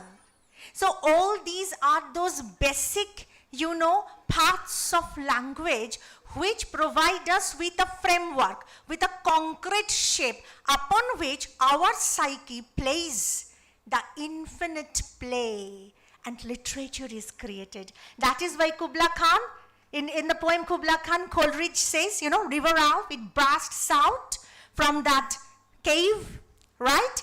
And the dome is created. So the dome is that shape, that is literature, okay? But we need the boulders, the fragmented boulders. We need the cave. We need river Alf. We need words. We need rhythm. We need rhyme. We need, punctuation marks, rhetorics, prosody, all these things, accents, punctuation. So language is, following literature like its shadow, or literature following language as its shadow. That is my question. Well, second most important thing is we can think about deconstruction. Because if literature is the signified, language provides us with infinite number of signifiers. So the play is going on, difference, okay? Logocentrism, the theory of logocentrism, that asserts that logos have the ultimate control over the system of language. Is it so? Then what about our emotions? What about our passions? What about our desires, wishes? In Daddy, you all have read Sylvia Plath's Daddy. Daddy, you are a bastard. So anger, grievances, alienation, right? And even if we focus on post-colonial literature, Ben O'Keefe's Famished Road, Gurna's By the Sea, Linda Hogan's Power.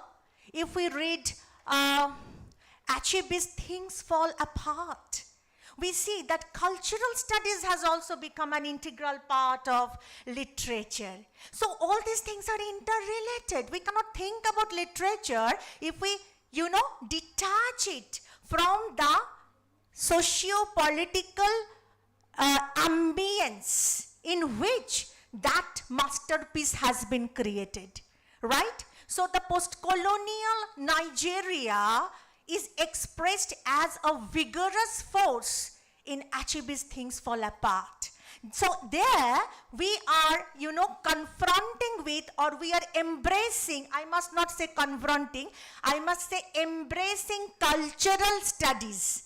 Because Achebe is talking about Igbo culture, right? So proverbs are being used, oral literature is coming up. And that is also a very, very important part of literature, because in oral narrative, the writer gets connected to the land. The writer gets connected to the world of silence, because in post-colonial literature is all about the oppressed, the alienated self, the marginalized class. The power politics is going on between the center and the margin, right? And that is why these post-colonial writers are using English. That is the language of the colonizers, but English has been used as a part of cultural studies. They are talking about their very own roots. They are talking about their space. They are talking about their community culture. Think about indigenous literature, Native American literature, Linda Hogan, Momentous literature, Leslie Mamon Silko. So they are talking about the original tribal, oral literature, their culture, those Red Indians who had been dominated and colonized by the Euro-Americans. And now literature empowered with words, that is language, through literature, they are fighting back, right? Again, so we have to think about literature as a whole. Now we cannot think about literature as an alienated branch of knowledge. Without cultural studies, without language studies, literature is a big zero, I must say. Again, if we only focus on language study and if we only focus on cultural study and we do not try to understand the very soul of literature, then also our study will remain an incomplete one. Okay, so our time is very limited. I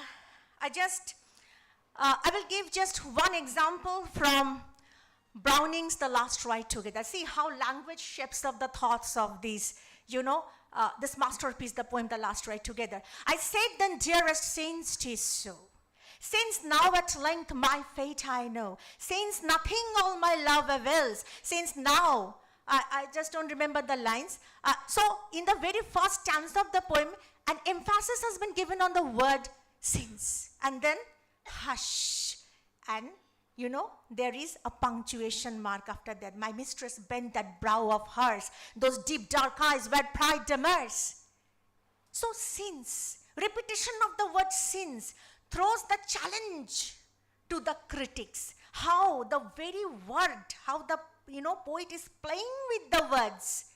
The poet is, instilling power into the entire structure of language, into the entire framework of the narrative of the text by using one single word, that is since. So that is how we have to interpret and think about literature, and we also have to keep in our mind that silence, we cannot, ignore the role that silence plays in the world of literature. Because in postmodern literature, in post-colonial literature, in Joy Harjo's works, we often see that in the novel, the novelist is keeping a few pages as empty blank pages. They are incorporating songs, oral literature, stories written in, their original indigenous language into the structure of the novel that has been written in English. So how silence is also becoming an important part of language. Language without any language.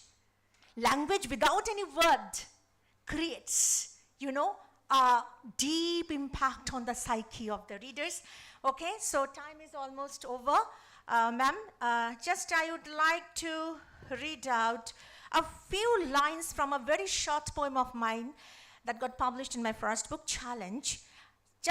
I am reading out a few lines to show how I have tried to play with words, repeat one word, and that act of repetition has, lent a deep significance to my poem. I challenge the sky, and the rain washes away my rocky shores. I challenge the earth, and the red dust overpowers my shrinking pores. I challenge the bare branches, and their hardness strengthen my mad heart. I challenge the light, and epiphany illuminates my sleepless, darkest midnights. I challenge myself, and I forget to pine away for the memories of my lost fight. The word challenge, creates an impact which couldn't have been created if I couldn't have used this word in such a way. So thus, language game, language play with words create a sublime, a primal, an elemental, a fundamental space for literature that inspires us, to rise like dust. I will rise. That's how Maya Angelou ends her poem. Thank you very much. Thank you so much, Ms. Priyanka. She was talking to us about poetry and how poetry too is, or any interpretation of poetry can only be through interdisciplinary studies, through understanding of history, through the understanding of geography, through the understanding of post-colonialism, through the understanding of politics and sociology. So I may call upon Ms. Julie, who was also talking to us about poetry a lot. So maybe today it is the day of poetry for us. Ms. Julie, please. And since Ms. Priyanka has taken up a little bit too much of our time, maybe I should allow every one of the other panelists maybe that much time at least. It's okay. Please continue. How much time? Take maybe 6 or 7 minutes. Oh, 6 or 7. All right. let me tell you how convoluted my degrees can be, but how integrated they are. For my bachelor's degree, I took up Filipino language. And then I took up guidance and counseling for master's and English for PhD.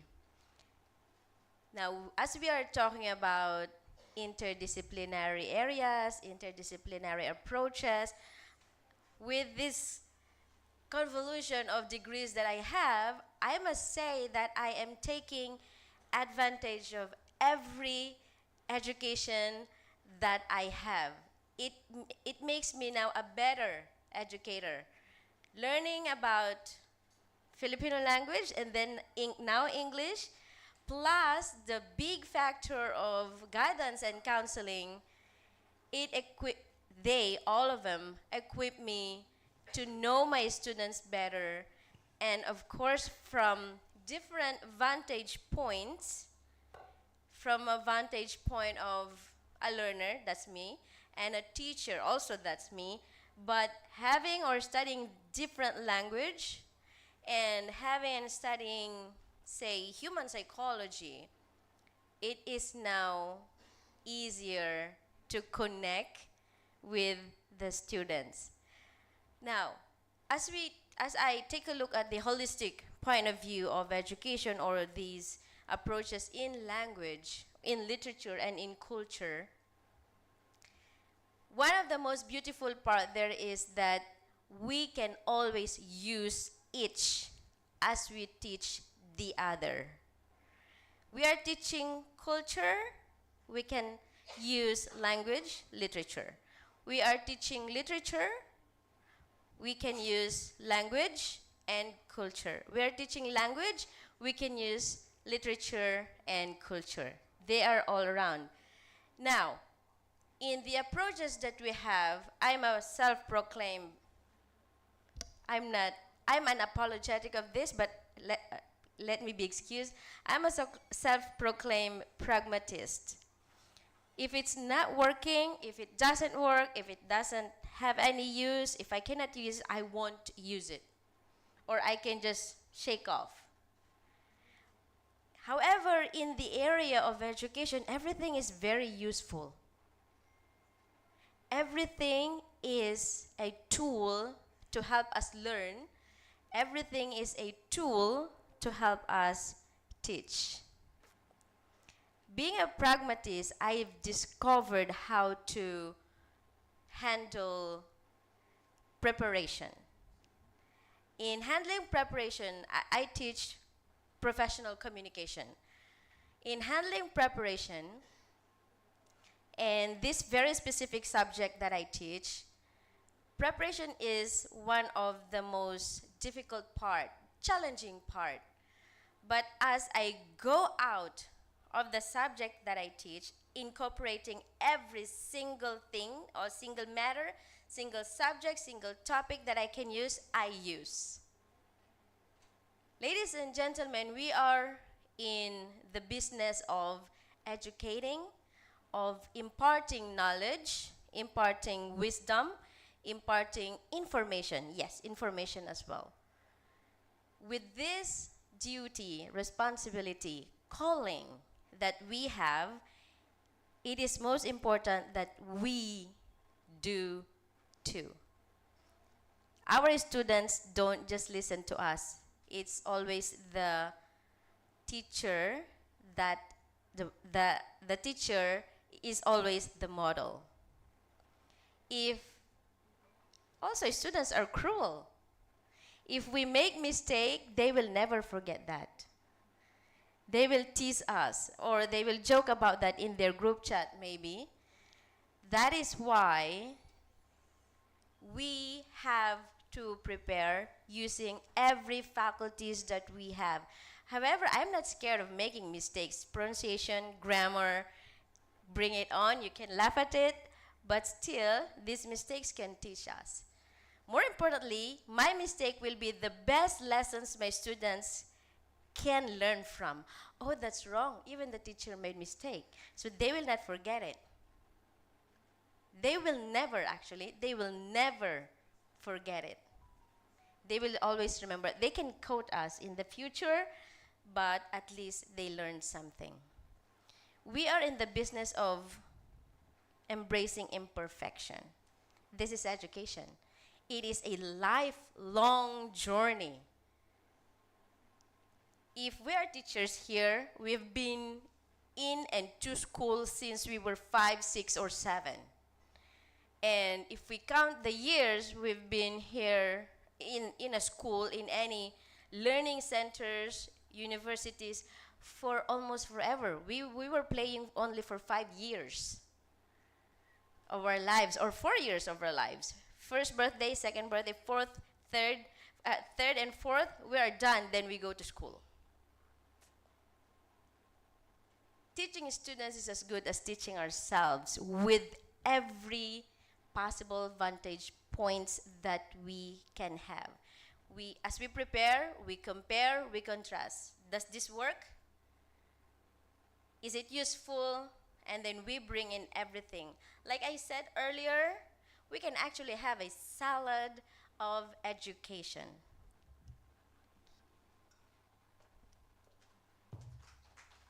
Thank you so much, Ms. Julie. She has taken us through an academic autobiography, telling us how important interdisciplinary learning is, or background understanding of different disciplines help us to excel in our domains, and also excel in how to learn better, how to teach better too, as we have seen the illustration. Maybe I will now invite Dr. Madhulina Chaudhary to share her views about interdisciplinary studies in culture, literature, and language. Thank you. You can take 6 minutes or 6 or 7 minutes, because both of them. Yes, after that. Generally, whenever I stand here, either to deliver a talk or present my paper, I always find it more, I wonder, like, what is more challenging, reaching the mic or presenting my ideas? But all thanks to Ms. Simons, I'm so comfortable now. So yes, we are here to discuss about the interdisciplinarity of interdisciplinarity approaches. So see, I'm not an expert. The experts have already talked. I'm just a learner. And when Professor Burgess, he requested me to deliver a small talk, I could not say no, because the topic was so exciting, transcending boundaries. And personally, I have been transcending my boundaries. I'll tell you why. Because I did my MPhil on gender studies. Then I thought of shifting to theater. But right now, I don't teach theater anymore. I teach poetry, I teach theory. So for me, this is what transcending boundaries mean, because as researchers or as learners or as scholars, we are always very bounded within the discipline, within our particular discipline. So if I am a student of literature, I will only focus on literature.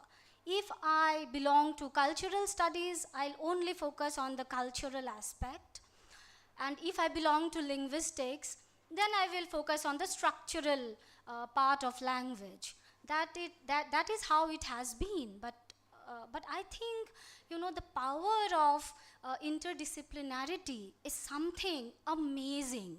Because the more you push your boundaries, say for example, while teaching a piece of poem, maybe from Palestine or from Bangladesh, I'm not only teaching the structure of the poem, I'm taking my students, and even me, I'm traveling to maybe Bangladesh or Palestine to understand the culture, to understand maybe the rituals and also a little bit of their language. So that is how I think it works. Because let me put it in a very simple way.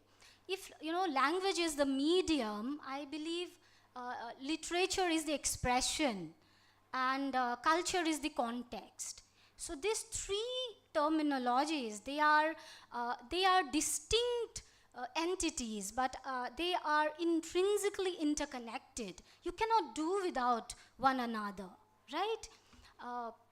And the best way to do is to try and transcend our boundaries and push ourselves. And as an educator, I 200% believe in what Sir has already said in his lecture in the first half, bringing everything in the classroom, bringing everything, not just sticking to the the text. And I have also done my B.Ed. I don't know why I did that, but I just wanted to understand the technicalities, if I should put it this way, the technicalities of teaching. But believe me, after I got a degree, I have not used a single method, quote unquote, in my classroom, because that is not how I teach. Today also, I did not get time because I have been traveling, so I just thought that, okay, I'll just give, because I'm not an expert, I'll just generally talk on maybe a few topics, and I have 2-3, I have just jotted down 2-3 points. But see, I just forgot that I have this in my hand, because the way, this is how, I think this is how it is, because while talking or while communicating, rather than teaching, let me not use the term teaching, when you are communicating with our students, it is the best way to bring everything in the classroom and then communicate and try to understand. I think that is one of the key factors of transcending boundaries. With this, I end. Thank you. Ma'am, I hope I have not exceeded time. No, okay. no, Thank you, everyone. Thank you so much, Dr. Madhulina Chaudhary.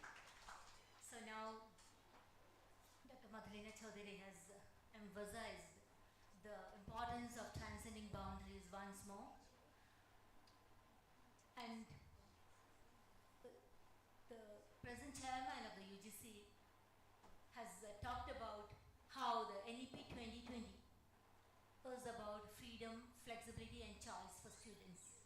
How transcending boundaries is so important, because last 10 years back maybe, students or teachers or parents could say there are these and these job opportunities for the students who were studying at that time. But the present students have no such option, I think, because we just cannot predict what will happen 10 years later, what job opportunities remain. And because of that, Dr. Jagdeep has said students should have more flexibility, more fluidity, and should go beyond boundaries. And when we talk about going beyond boundaries, doing interdisciplinary studies, doing multidisciplinary studies, doing transdisciplinary studies, first and foremost, we need to know the exact meanings of these terms. What is interdisciplinary, what is multidisciplinary, and what is transdisciplinary.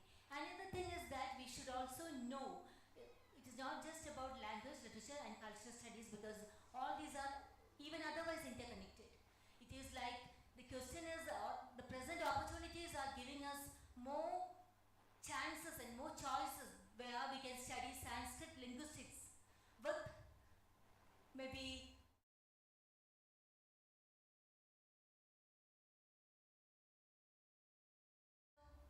botany and microbiology. Computational botany is a course that we are doing at our college, where how many syllabuses and how many domains and disciplines merge together, we do not know. And that is how the world is going to be. So I hope that the panelists, eminent panelists here will take some 2 or 3 minutes and talk about their take on it. How do they visualize the future? Because the title of our panel is the way forward. So how do they visualize? How do you visualize the world, the way forward? How to go about it? How to see the future? How to negotiate with the future? So I call again once more Or rather, I will not call. You can just take your choice and come and say, take 3 or 4 minutes, please. Yes, about the future. This is already the future, isn't it? Right? When was the I repeat, I'm old. When I was your age, dear students, I didn't have cell phone. After graduating and working for some years,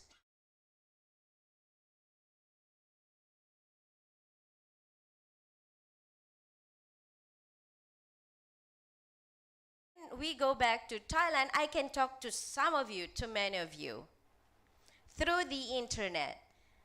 I don't know what kind of future we're going to have with this technology, with these discoveries, but I am hoping it will be better than this.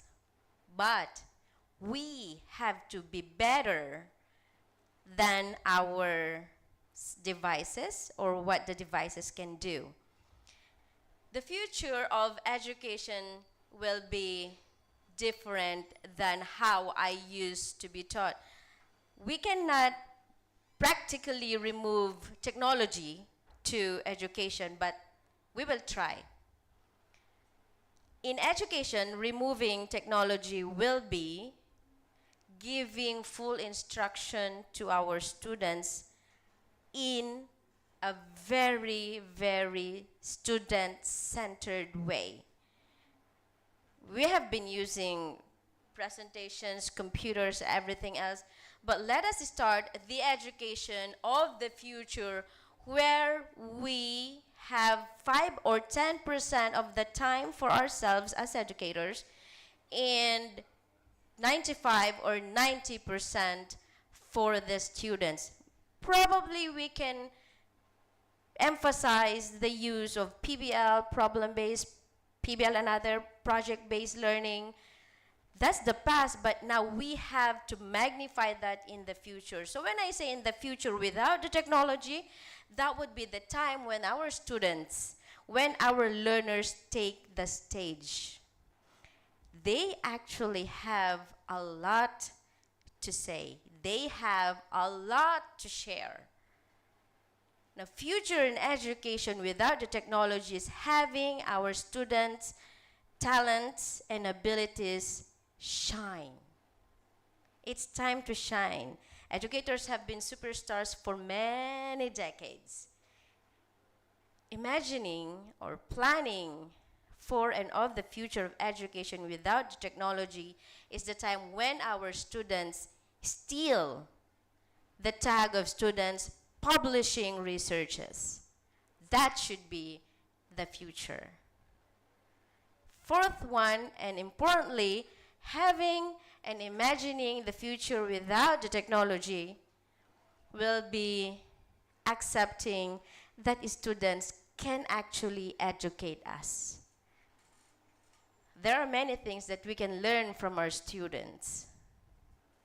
I'm not saying, dear students, I'm not saying you have the power and authority, but you must have the courage and respect to show, to tell that you do have this idea, you do have this information. Thank you so much. Thank you so much. Ms. Lily? You have, yes.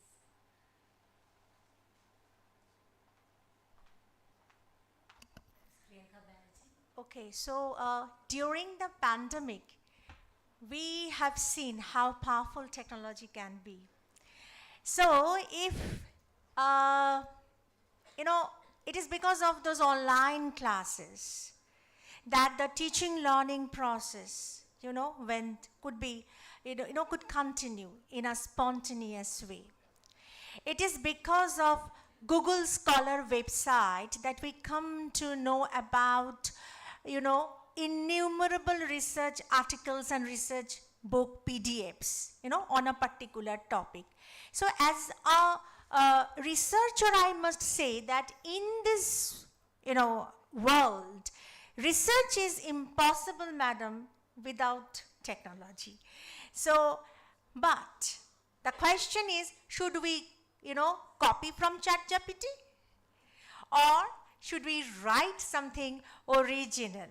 So we have to be original, we have to be creative, we have to be scholarly, we have to take, benefits from all those websites, gesture articles, ProQuest articles, all those websites are there. We don't need to go to libraries also. We can get access to those e-libraries. So these are all the blessings of technology, right? We can participate in several webinars. Physically, it's not always possible for us to roam around the world. Even as a writer, I did it. I participated in innumerable webinars that were conducted by different countries. Physically, if there would have been no such technology, then perhaps I couldn't get connected with them. So connection. Connection is very important. Without technology, we cannot get connected. But without your original thoughts, connectivity is there, laptop is there, power projector machine is there, resources are there, websites are there, but you don't have your original thought. You don't study books, you don't go through the text. If you don't go through the text, then you will never be able to develop that depth of understanding, that unfathomable depth of your mind, which will help you, motivate you, inspire you to become an original researcher, a scientist, or a writer in future days. So future is bright, but we have to amalgamate both these aspects of life, technology and original creative human thoughts, because AI can never replace, the human soul, right? So that is an artificial soul that we need for producing something that has already been documented in the websites. Now, that whatever that has been already documented, we have to create something new out of that. Okay? Yes, thank you very much. Thank you. Ms. Priyanka. Dr. Madalena.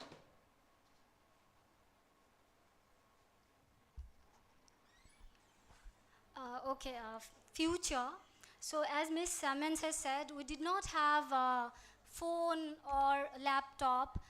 Ma'am, if you are old, I'm ancient, because I belong to a time when no phone, no internet, one desktop equal to 10 students, right? So all you had to do is visit the library and just read and read. But now, if I want to read a book which would cost me around maybe 35 to 50,000, which I cannot afford, I can easily go to LibGen and download it. And then I can easily read it. So that's how technology is working for us. I will not say that research is not possible without technology, but yes, technology has made research a more, I think more easy, right?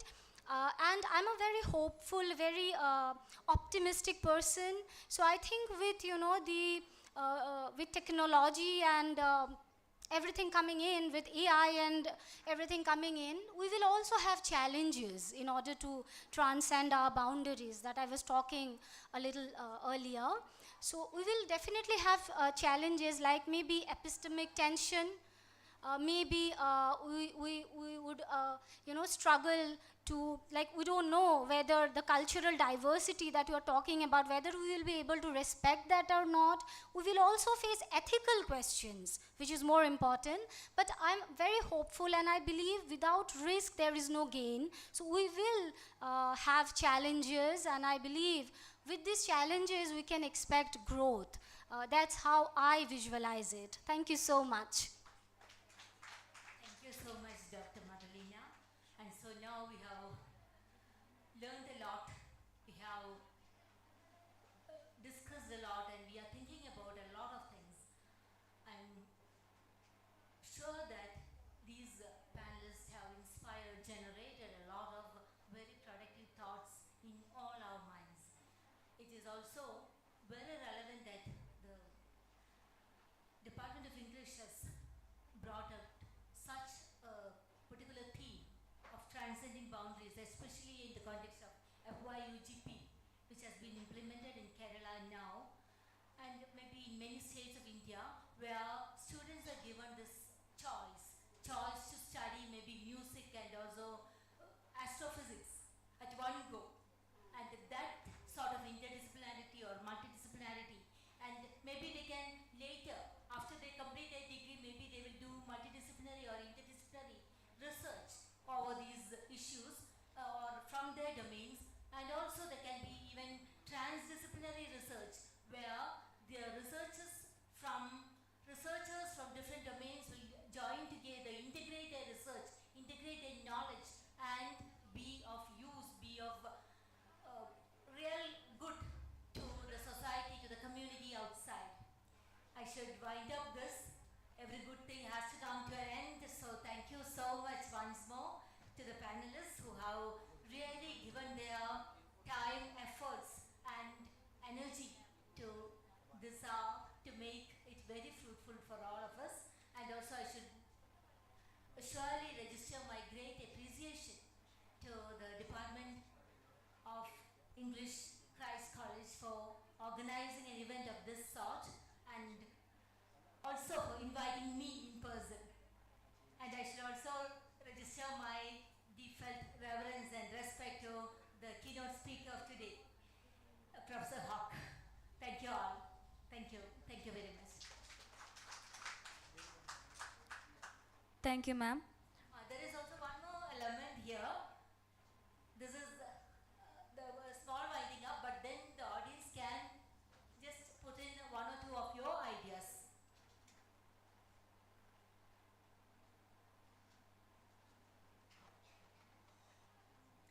Okay, since nobody is coming forward, maybe we will wind up. Have a very good day. Thank you. Thank you all. Now let's present the moderator and the speakers with the mementos as a token of our appreciation. I invite Convener and Vice Principal, Associate Professor Mary Patros ma'am for the same. I request our moderator, Dr. Betsy Paul C., to come forward and receive the memento.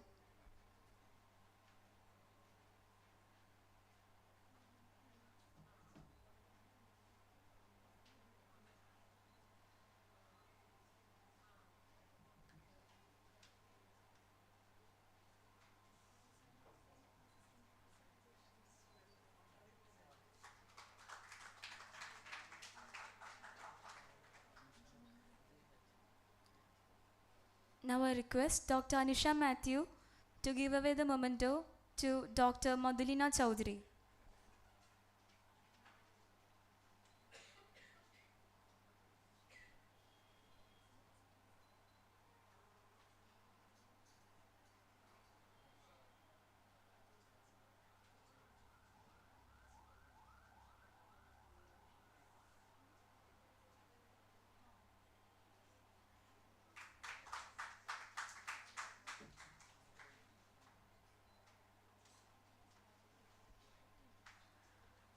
Now I request Assistant Professor Ajay R. Raj to give away the memento to Ms. Priyanka Banerjee.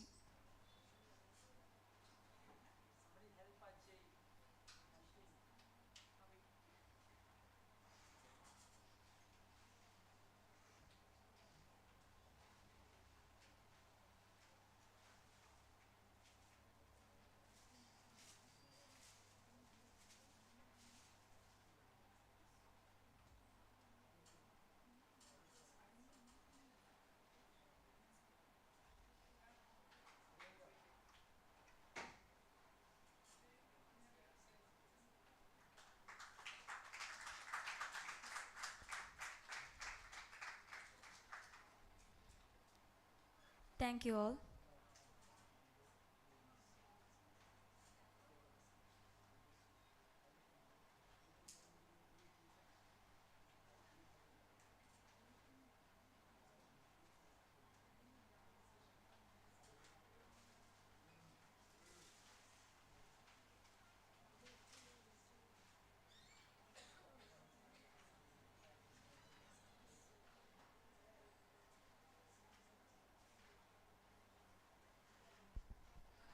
Okay, we may disperse now for the paper presentations. We have arranged it in two venues.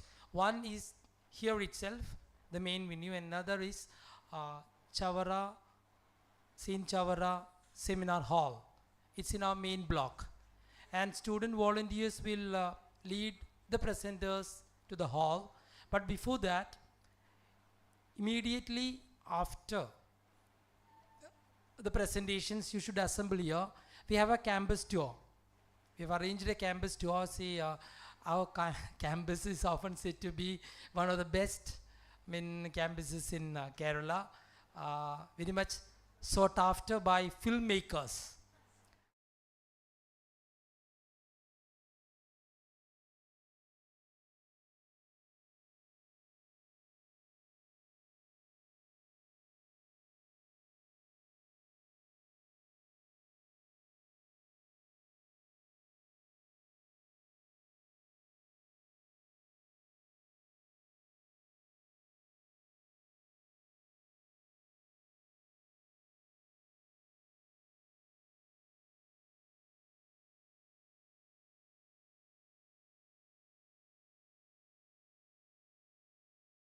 A cultural fiesta for you.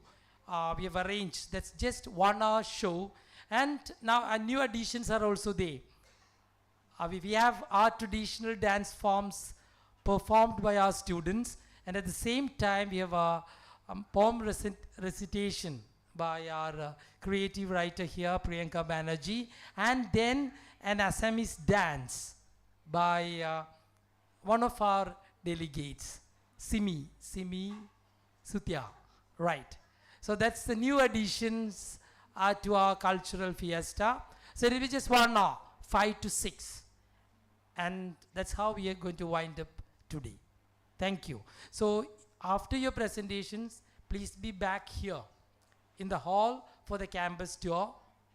Then by the time we come back, the cultural fiesta will be ready for you. Okay then. So have a nice evening.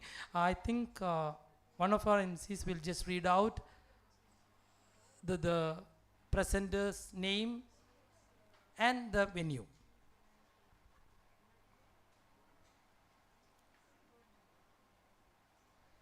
In venue 1, Dr. Shiji Raphael, Dr. Tensi Varghese P, Anne Mary Thomas, and Prabha will be presenting their papers. In venue 2, that is St. Chavara Seminar Hall, Teresa Rose, Sita P.N., Drishya Dilip, Dr. Anu Anthony, and Jocelyn Teresa Joseph. They will be presenting their papers in venue 2.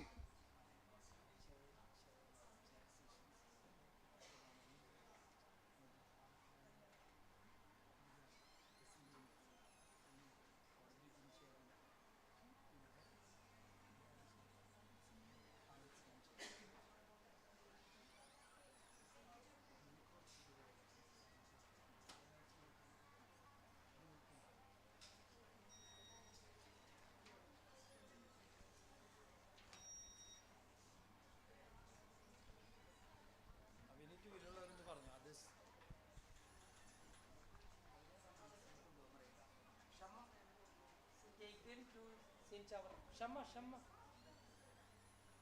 Just accompany them. And students audience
I'm Dr. Shiji Rafil, Assistant Professor, the Department of English, Vimla College, Thrissur. My topic is the influence of myths in the Falklands War, an analysis of Chris Ryan's Land of Fire. The role of myths is a construct of nationalism which aids in constructing a national identity and national discourse which has been exclusively discussed by many ethnocentrist theoreticians. The Falklands War of 1982 was emulated by Britain as a heroic myth, the romance quest and proving oneself in a battle. The present is devalued and perceived as unhistorical because things are just not how they used to be, and the result is a feeling of having been tricked. This feeling fuels the desire for that act of heroism which will restore the lost inheritance and in some way validate the mythical stance which values the past over the present and the future. The British government under the then Prime Minister Margaret Thatcher, with the help from the Parliament and the media, plotted the Falklands as a romantic quest. This idea has been extensively discussed in Chris Ryan's Land of Fire, an adventure thriller set in the background of the Falklands War. This research article attempts to examine how myths are utilized in propagating patriotism and nationalism among the soldiers to fight for Britain. Now, Britain used many myths to instigate their soldiers to fight in the Falklands War. Britain's national renewal myth states that by freeing the Falklands from the Argentine invader, Britain will unite in a common cause, regain lost honor, strengthen its resolve to overcome current domestic wars, and re-establish itself as a world leader and moral force. There are elements here of heroic myth, the romance quest of proving oneself in a battle and being made a man. By the early 1980s, the situation in UK was grim. There was unemployment, racial tensions, crime, the weakening of the social fabric, and the loss of international prestige. These were the major concerns for politicians and media commentators. Nora Emilia Femina writes that the decades-old longing for economic revival and the desire to reclaim the islands drew upon similar political sentiments, and the two ideas soon became profoundly connected. Britain was facing both economic and military decline at that time, and it had created a bad image for Britain. According to Patrick Wyatt, the Falklands War enabled Thatcher to use the national past and identify to justify her monetarist economic politics. The spirit of nationalism and patriotism was amply boosted by the existing British government under Margaret Thatcher to reinvigorate British soldiers to take arms to recapture Falklands or Malvinas, which was so far away from Britain. Many of the soldiers were not even aware of the existence of Falklands Islands, and that too it was under the British sovereign. Now, most of the British novels written in the background of Falklands War showcases the patriotic zeal of the British in claiming the land they rightly believe to belong to them. The nationalist spirit that the motherland has inspired in them found its fruit in the Falklands War. This idea has been exclusively discussed in Chris Ryan's Land of Fire, an adventure thriller set in the background of the Falklands War of 1982 and 20 years later. In both these situations, the connective thread is the love of the characters displayed for their own countries. The novel starts in the background of the Falklands War. The protagonist, Mark Black, a young SAS trooper, catches an Argentine spy who later turns out to be a young girl of 17 or 18. She has been hiding in a British ship, aiming to wreck the Argentine bombers in the British ship. She succeeds in her mission and his ship is wrecked. Just before they have started questioning her, Mark hints that they would do the body cavity searches, the physical and verbal threats, the hooting and the banging on the wall, and the door to induce disorientation.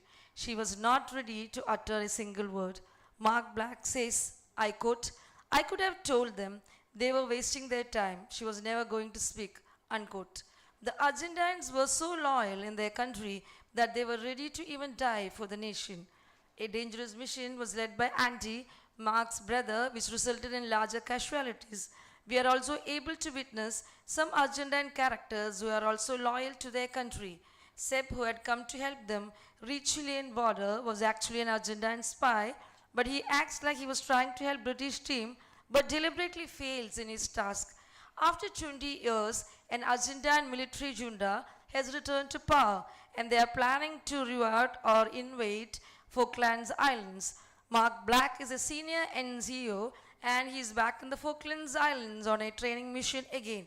Again, it is Seb who has come to rescue. Mark Black and his group stands for utmost patriotism. That is why he was ready to go for the second time.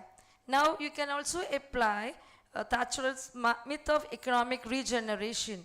In this scenario, the forces of good would have to be Thatcher herself, anyone who chose to support her politics.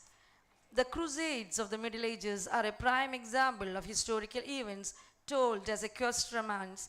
The valiant crusaders risked their lives to free the sacred ground from the unbeliever and thus achieve exaltation. By completing the quest, Britain will not only demonstrate its worth as a country, but elevate its status.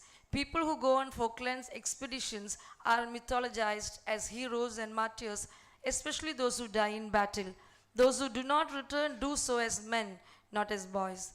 During the war, people's view of reality is quite different from what is in peacetime. Once this shift occurs, there are two types of reality, sensory and mythic. So during wartime, it is the mythic reality. Mythic reality applies only to the human behavior and interaction and the great forces of the cosmos. The government also plays an important role in propagating this. There are some similarities between the myths or the ideas that were circulating in Britain and Argentina related to Falkland or Malvinas War. Both the nations have a sense of lost or wounded identity or pride which is associated with the islands. Each of the nations sees itself as morally superior, and each side mythologizes the chance to fight for the islands and achieve transcendence for the individual soldiers who do the fighting for the nation. The military myth of Argentina posits that Argentine military is the natural leaders of the nation. Military leaders, particularly the governing junta, present themselves as saviors engaged in a holy war to redeem the nation and restore natural order. According to the military myth, the recovery of Malvinas is a religious crusade. The military apologists still exaggerate the military's heroic role in the war, and it has brought glory and honor to the fatherland, even though they were defeated. The idea of natural order is a medieval idea, going back to such luminaries as Saint Augustine and Thomas Aquinas.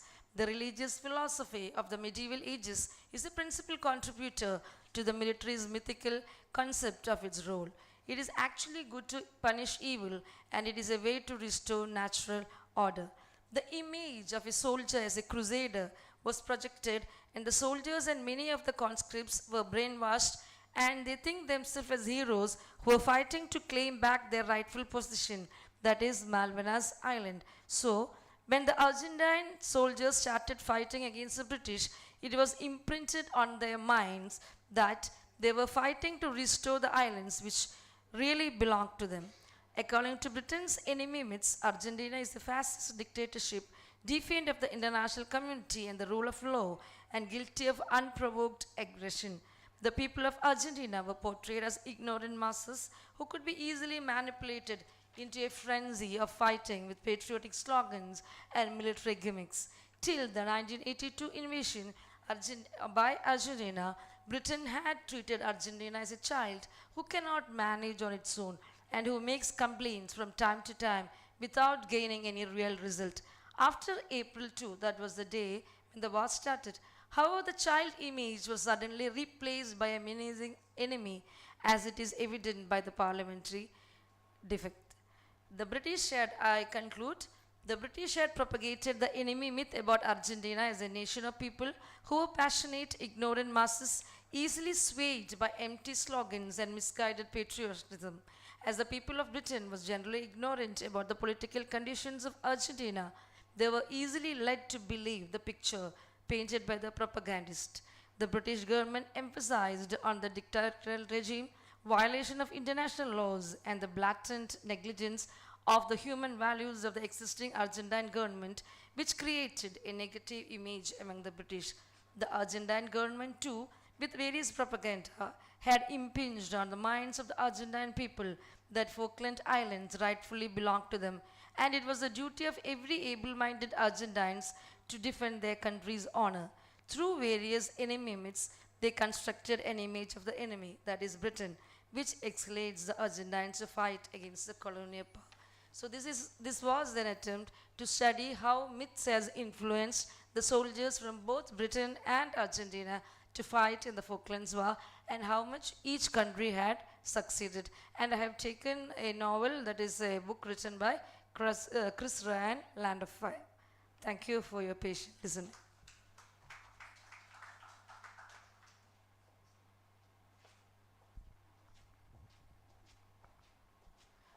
Ma'am, are we opening the session for Q&A now or later? Okay, so in that case, I'm inviting the second presenter, that is Dr. Tensi Verghese. The name of her topic is Synergetic Incorporation and Hybrid Identity and Exploration of Language in Ngugi wa Thiong'o's Petals of Blood. Good afternoon. Myself, Dr. Sister Tensi Verghese from College, Thrissur. Synergetic Incorporation and Hybrid Identity, an exploration of language in Ngugi wa Thiong'o's Petals of Blood. Seamless weaving of tradition and modernity in Petals of Blood encapsulates the interlocking of culture and language in Kenya. While examining the effects of modernization, Ngugi wa Thiong'o highlights the desire to embrace modernity and to preserve their cultural heritage, which challenged the authority and undermined the transmission of culture. Instead of producing a unique and harmonious whole, the imposition of the colonizers' culture on the Kenyan people and the uncompromising attitude of the indigenous people created a hybrid culture. The language of the colonizers acquired greater prominence on account of their superiority, which led to the ostracizing of the indigenous languages. This paper attempts to study the dynamic impetus of the emblematic matrices of art in Petals of Blood through ideological camouflage. Petals of Blood by Ngugi wa Thiong'o is a powerful novel that explores the impact of westernization on traditional Kenyan culture and search for a new authentic identity. Evaluating the post-colonial exploitation of Kenyan resources by foreign corporations and exposing the corrupt relationship between the Kenyan government and foreign investors, the novel critiques the erosion of traditional values and the rise of consumerism. The novel also explores the complexities of post-colonial identity, which is shaped by both the legacy of colonialism and the desire for a new independent future.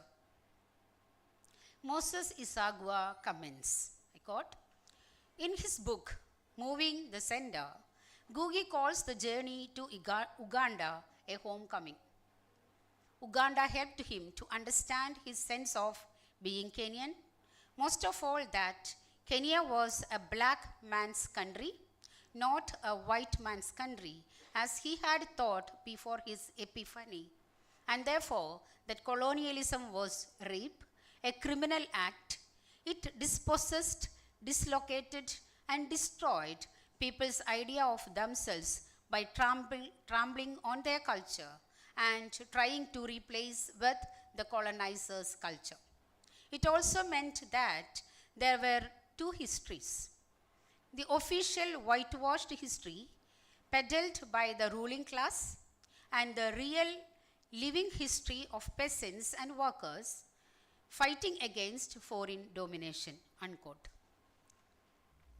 The story unfolds in the fictional village of Ilmorok, a small, once peaceful community in Kenya. The novel follows the intertwined lives of four main characters. Munira, a symbol of the exploitation and suffering of peasantry. I quote, "What interested Munira was the knowledge of nearly all the languages of Kenya. When he spoke Gikuyu, one thought he really was a Mugikuyu. When he spoke Luo, one thought he couldn't be anything else. The same with Swahili, Kamba, and Luhya. Of course, he did, and he laughed. It is a part of our language, remember. You find somebody digging or felling a tree, and you ask them, what are you doing? Unquote.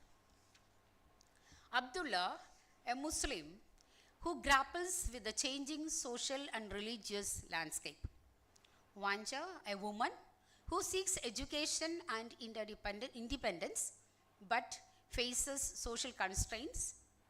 And Karega, I quote, personifies Gugi's belief that imperialism, the power of dead capital, in its neo-colonial clothes, will not be able to destroy the fighting culture of the African peasantry and working class, for the simple reason that this culture is a product and a reflection of real life struggles going on in Africa today. Unquote. A revolutionary figure who leads a peasant uprising against the oppressive forces, Karega's rebellion, while initially promising, ultimately fails, leaving the villagers disillusioned. I quote, he had just remembered Frodsham telling them that writing was akin to religion. My boys, a sublime act, a cleansing fire. And Jesus and Shakespeare had changed the English language. My boys, it is what you truly feel that you must put down on paper. And he could never understand why teachers, black, white, red, or yellow, were always obsessed with people's songs. Unquote. It explores themes of collaboration and collective action, often with negative or tragic consequences. Its exploration of exploitation, inequality, and corruption provides valuable insights into the social and ethical implications of corporate behavior. The novel also explores the concept of ambiguous identities. Many characters are caught between the desire to embrace modernity and the need to preserve their cultural heritage. Some characters, like Kareka, attempt to revive traditional values and resist Western influence, while others embrace a more syncretic approach, incorporating elements of both West and African cultures. For example, Wanja seeks education and independence, defying traditional gender roles, yet still grapples with societal expectations and the limitations imposed on women. Abdullah faces internal conflict between his religious beliefs and the changing social and religious landscape of post-colonial Kenya. Munira, initially idealistic, becomes disillusioned with the realities of post-colonial Kenya, struggling to find his place and purpose in a rapidly changing society. Grappled with the complexities of post-colonial identity, the characters in the novel are caught between the desire to embrace modernity and the need to preserve their cultural heritage. Language becomes a site of struggle. Characters grapple with language choices, reflecting their social and political identities. This linguistic disparity mirrors the social and economic inequalities that persist after independence and implicitly suggest the need to address this linguistic imbalance. The introduction of Western education, Christianity, and capitalism challenged the authority of elders and traditional leaders, undermining the transmission of cultural knowledge. The novel depicts this through the decline of traditional practices such as storytelling, ritual ceremonies, and the increasing dominance of Western values. This led to a blending of traditional and Western values, creating a hybrid culture. The embrace of Christianity, for example, is seen as a rejection of traditional African religions. The search for a new language, a hybrid language that can express the unique experiences of post-colonial Kenyans. The search reflects Thiong'o's own evolving views on language and its role in shaping national identity. Thiong'o strongly rejects colonial languages and advocates for the use of African languages in literature and education. He believes that the continued use of colonial languages like English perpetuates neo-colonialism and hinders the development of authentic African voices. He argues that using African languages allows for a deeper understanding of African cultures, histories, and experiences. Thiong'o views language as a crucial tool for political and cultural liberation and demonstrates how language is not just a means of communication, but also a powerful tool that shapes social relations, reflects power dynamics, and contributes to the ongoing struggle for self-determination in post-colonial societies. Thiong'o is deeply concerned with the decolonization of the mind, calls for a radical rethinking of African thought, and a commitment to reclaiming African agency and intellectual sovereignty. It involves freeing African thought from the dominance of Western ideas and perspectives.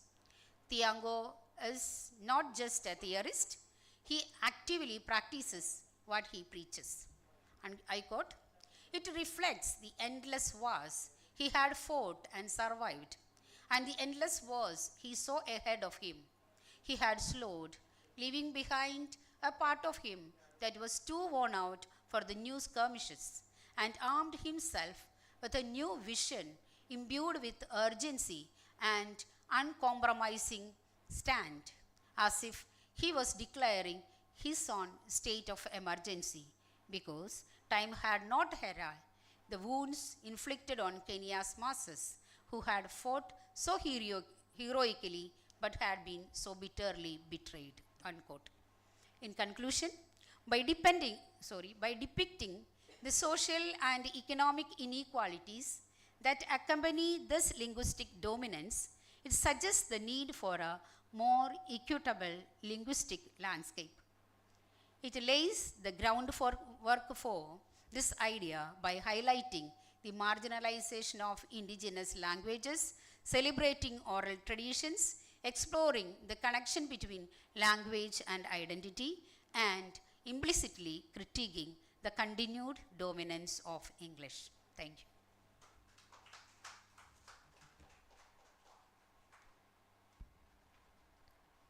The next presenter is Anne-Marie Thomas. The topic is the evolving self, language learning, identity, and the dyslexic experience.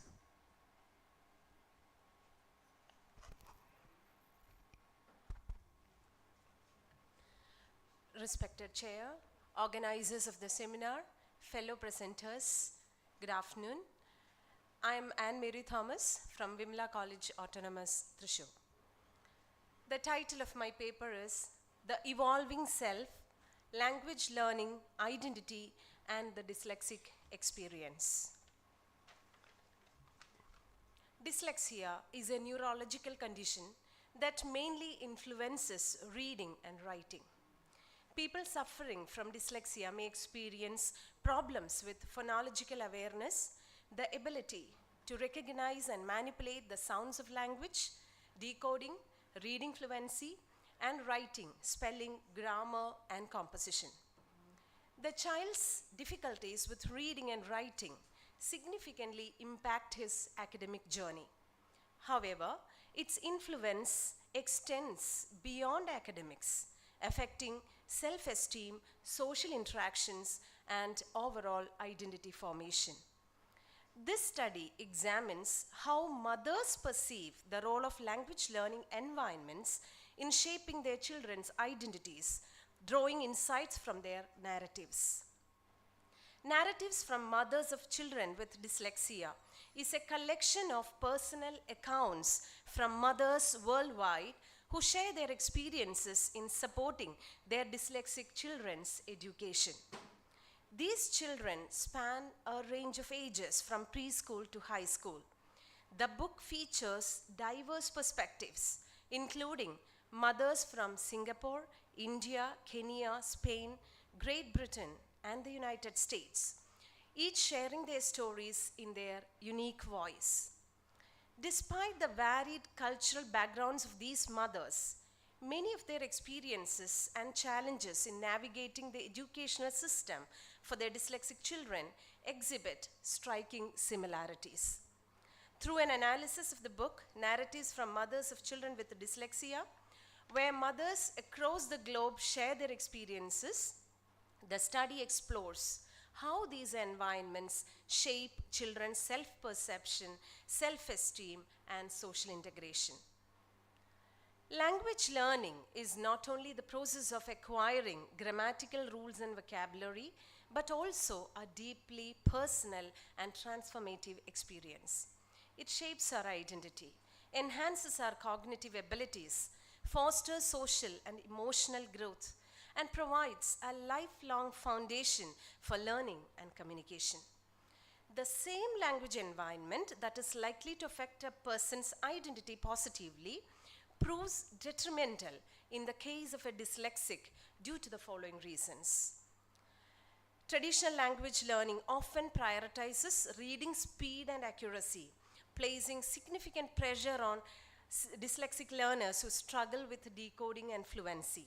This can lead to frustration, anxiety, and a negative self-image. Constant assessment through written assignments can be overwhelming for dyslexic learners due to difficulties with spelling, handwriting, and organizing thoughts on a piece of paper.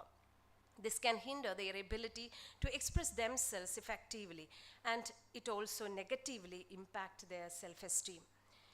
Many language learning environments may not adequately address the unique needs of dyslexic learners.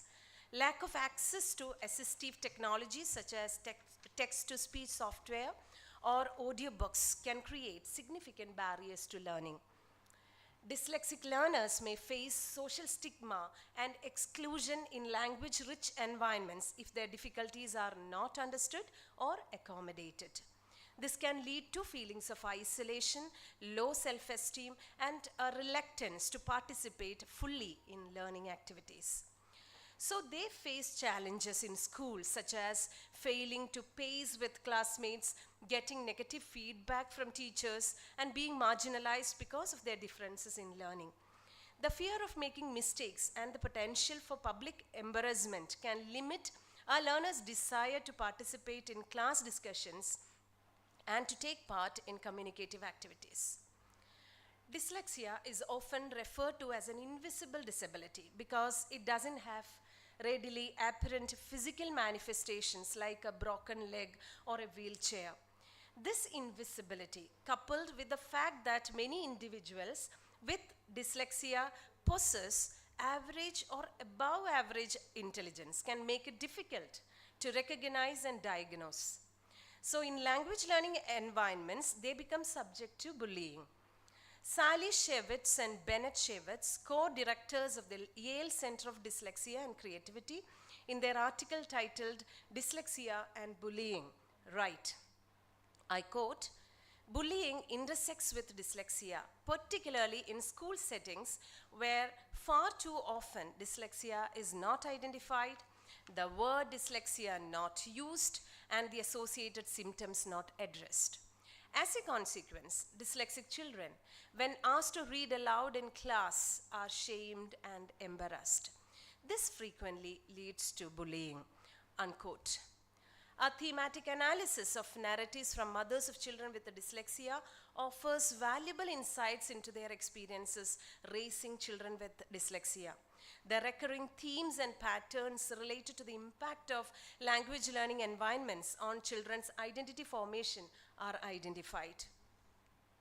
Here, mothers describe how their children's experiences in language-rich environments, both academic and social, significantly influence their self-perception and self-esteem. Supportive environments that valued individual strengths and provided appropriate accommodations fostered a positive sense of self. Conversely, environments that emphasized conformity and competition negatively impacted their children's self-esteem, leading to feelings of inadequacy and frustration. These narratives highlight the importance of inclusive social environments where children with dyslexia feel accepted and valued. Mothers describe how their children's social interactions were influenced by their experiences with language learning, particularly in terms of communication skills and social confidence. Supportive environments foster social inclusion and friendships, while unsupportive environments often lead to social isolation and feelings of exclusion. These narratives emphasize mothers' crucial role in creating supportive language learning environments at home. They employ various strategies, such as providing access to books and technology, engaging in interactive activities, and advocating for their children's needs in educational settings. These efforts significantly impact their children's self-perception and academic success. The findings underscore the critical role of language learning environments in shaping the identity of children with dyslexia. Supportive environments that foster a sense of belongingness, competence, and confidence can have a profound positive impact on their social and emotional development. Conversely, environments that emphasize conformity can negatively impact their social development. This study, based on the analysis of narratives from mothers of children with dyslexia, provides valuable insights into the experiences of mothers and highlights the critical role of language learning environments in shaping the identity of children with dyslexia. By understanding the perspectives of these mothers, stakeholders can work collaboratively to create more inclusive and supportive environments that empower children with dyslexia to reach their full potential. With this, I conclude. Thank you.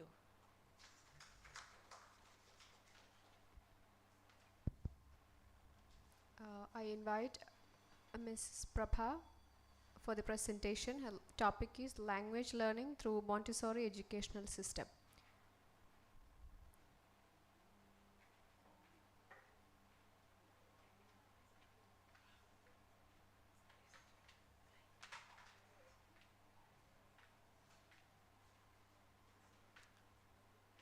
Good evening to all.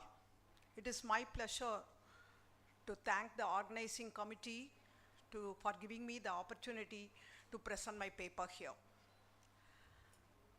I am Mrs. Prabha, having the school past 25 years in Chennai, Montessori school and an international school. Having the Montessori system of education, I think I want to do the research comparison with the traditional education with the Montessori education. So I approached Vistas Chennai. I think I am the first person in India doing the Montessori research. With that, I want to start this presentation.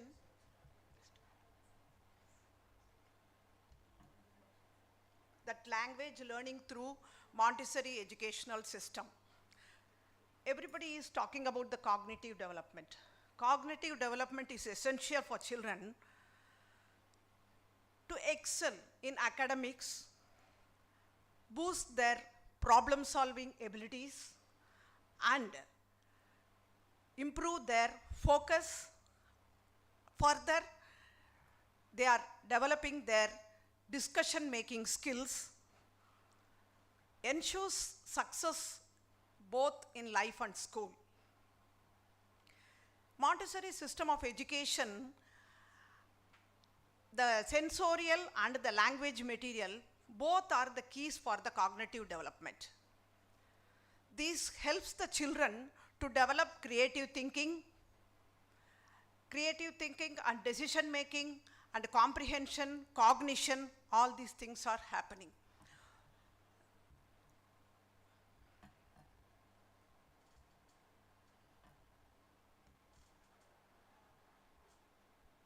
Role of Montessori education in language development. Montessori classrooms are designed to immerse children in a language-rich setting. They are surrounded by books, labels, interactive materials that encourage reading, writing, and verbal communication. The environment promotes vocabulary building and comprehension through everyday experiences. Hands-on materials.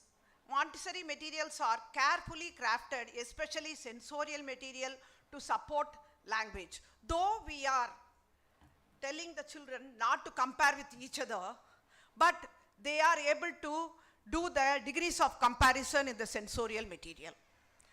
Big, bigger, biggest, loud, louder, loudest. With that material, they are able to understand clearly. The degrees of comparison, it happens at the age of 3.5. But later on, they are putting it in a paper. Language lessons. In Montessori education, multisensory learning plays an important role. Language lessons engage multiple senses such as hearing, seeing, and touch. This holistic approach ensures children absorb language deeply and meaningfully. Phonetic awareness. Oral phonetic activities help the child to develop more awareness of sounds and symbols. The Montessori approach places a strong emphasis on phonics, enabling children to understand the relationship between sounds and letters. Spoken language. Verbal communication is prioritized in Montessori classrooms. Activities like news period, group discussions, stories, jingles, question game, and conversation with peers and teachers enhance oral language skills, articulation, and listening abilities.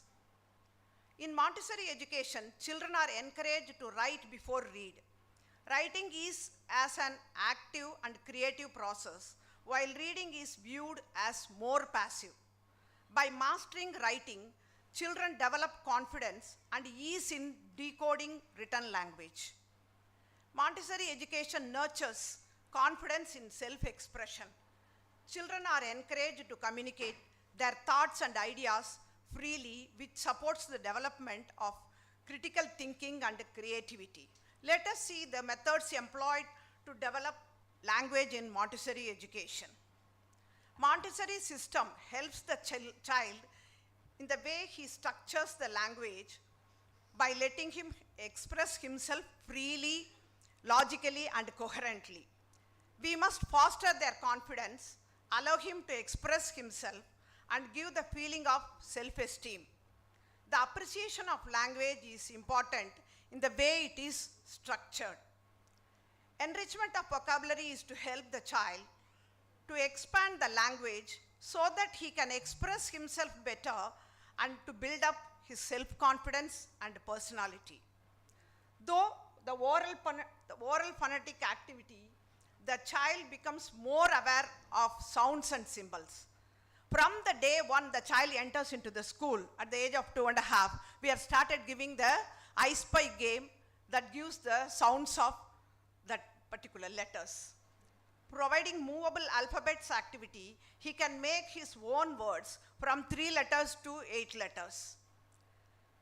For writing, we need following 2 aspects: the mental or intellectual aspect, the physical or technical aspect. The mental aspect is to begin with the thought or idea in the mind. The thoughts must be translated into words. The words must be broken into sounds. Each sound in the form of symbols is to put on paper to form the words. The physical aspect starts for writing. The hand should be prepared. The movement of the hand should be light. The ability to adapt the hand movement to the space available. When the children are working with the geometric insert and the cylinder block, they are preparing the three-finger coordination and the wrist movement. That helps the child to write easily, especially the cursive writing in the beginning itself. Metal inserts provide plenty of scope to apply and further develop his consciousness for shape, color, and space, so that he can apply this and create something for himself. The opportunity to consolidate all his awareness that he has built up. Greater the awareness, greater the mastery. Reading is an interpreting or understanding of thoughts of another person. We start with something unknown. Thoughts of other person has expressed graphically. Thought is unknown till you decipher it. Whether it is on printed paper or someone has written it. To read, we have to take each word and recognize the symbols first. Then we attach a sound to each symbol. Then we use the symbols together to form a word. We attach meaning to each word. Finally, we fix that into the context of that sentence. It is only then we know as what we are reading. All the activities that prepare him for reading and writing. There are 3 stages of reading, such as mechanical, interpretive, and appreciative. Reading activities such as object box 1, 2, word basket, phonetic booklet, picture cards and slips, phonetic cards, puzzle words, and reading folders helps the child to do the mechanical reading. Let us see all of them are teacher-made material. It is not necessary we have to put more cost for that and all. Teacher, they can make the materials. These grammar boxes, madam, move. Grammar boxes, it helps the child to understand the verb, article, and pronoun, and exclamatory mark, conjunction, everything is there. The child can make their own sentences and the parts of a sentence. What is the importance of the parts of sentence? It is in the elementary level. It means above 6 years. See, from 2.5 to 10 years, if the child studying in the Montessori system of education, sure, they will be the all-rounder in every field. That is the thing I want to say. Action cards. This is the verbs. The child will be able to read. These are all phonetics. And they can read and they can understand the meaning and they can do. Jump means immediately they will get up and jump and see. They are reading for themselves. They are understanding the meaning also. Then later on they are able to understand this is the verb. Then logical analysis. This is the simple predicate and the child will be able to understand the subject and direct sense. All these things they are able to do with the materials. They will write their own sentence.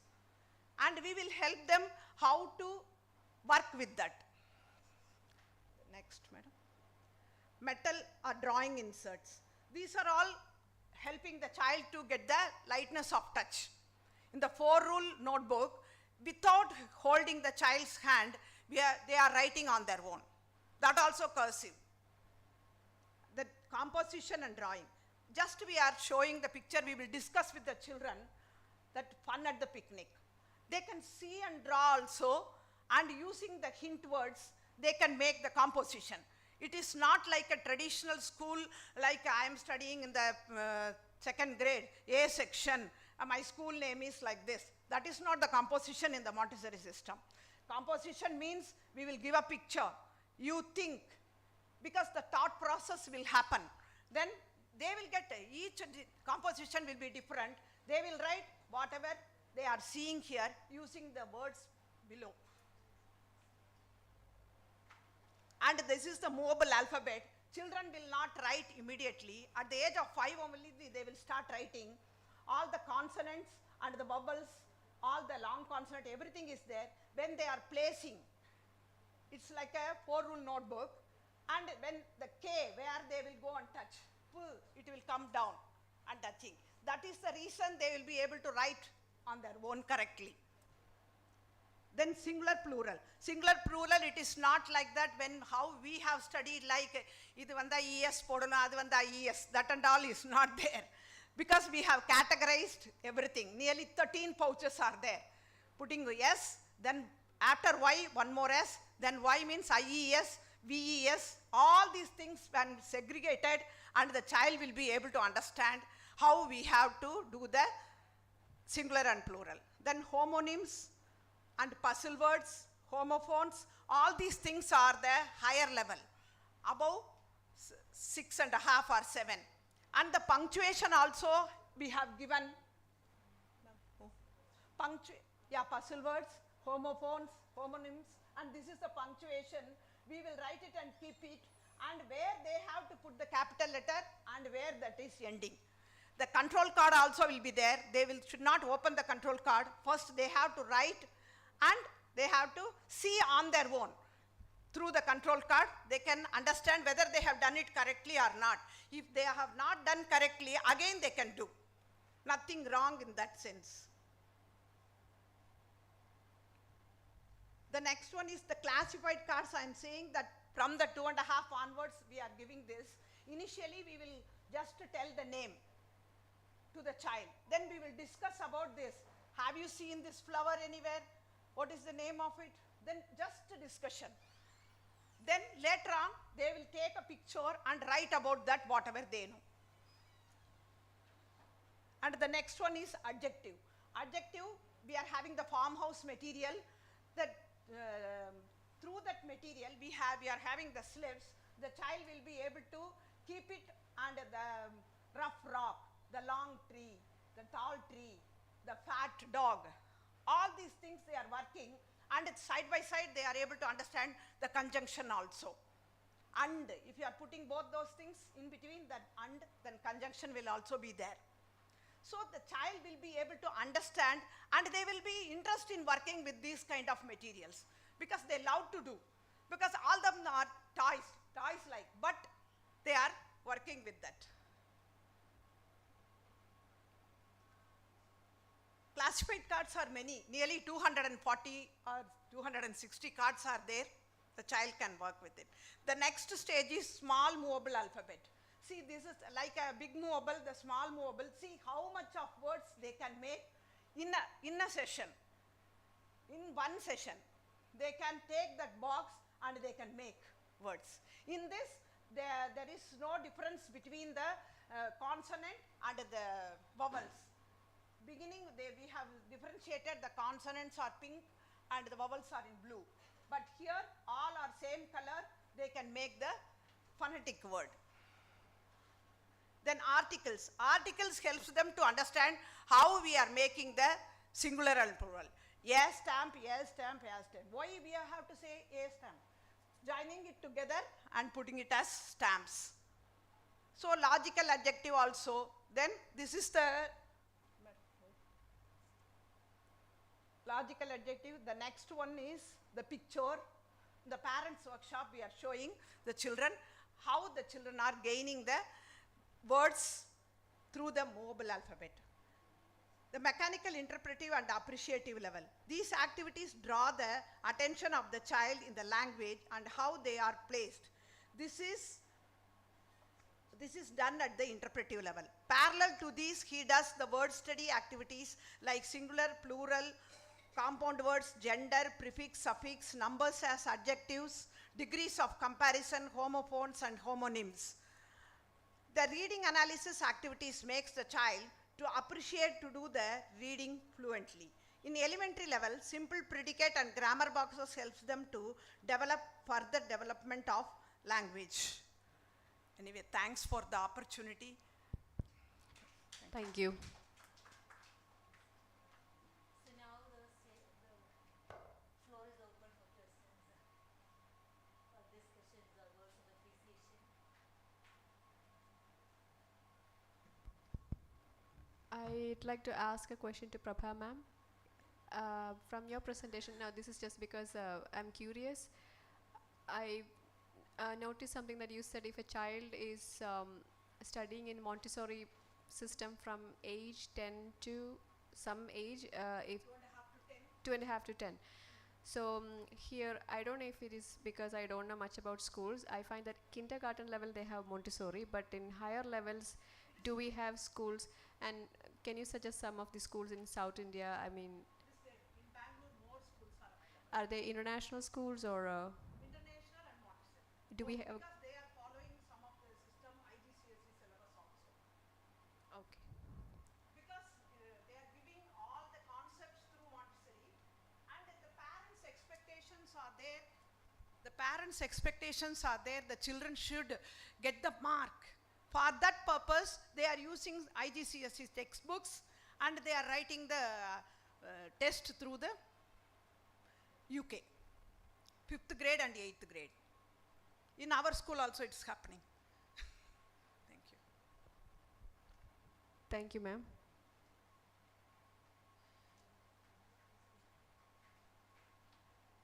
Any other questions, observations? Or maybe just for a quick recap, Dr. Shiji Raphael had talked about Chris Ryan's Land of Fire and how the myths and storytelling are so relevant in every age. How they create parallel worlds in such a way that very delicate issues like nationalism, etc., become carried through those myths and stories, and all those who hear or listen to those stories swallow them up. So that is a very relevant topic, and that also emphasizes our importance, the importance of literature students, the importance of storytelling, and the importance and danger of story. So I think that it's a very relevant topic for today's conference. Dr. Tansy Verghese again brought in another very relevant topic, the significance of language, and how language is a tool to fight against post-coloniality and even imperialism in its contemporary jar. How even a felling of a tree is used or seen through the emotive structures of language, and how identity is ambiguous and at the same time can be clarified through language. How inequalities and hierarchies are dealt with language and all that. So it was again quite an eye-opener.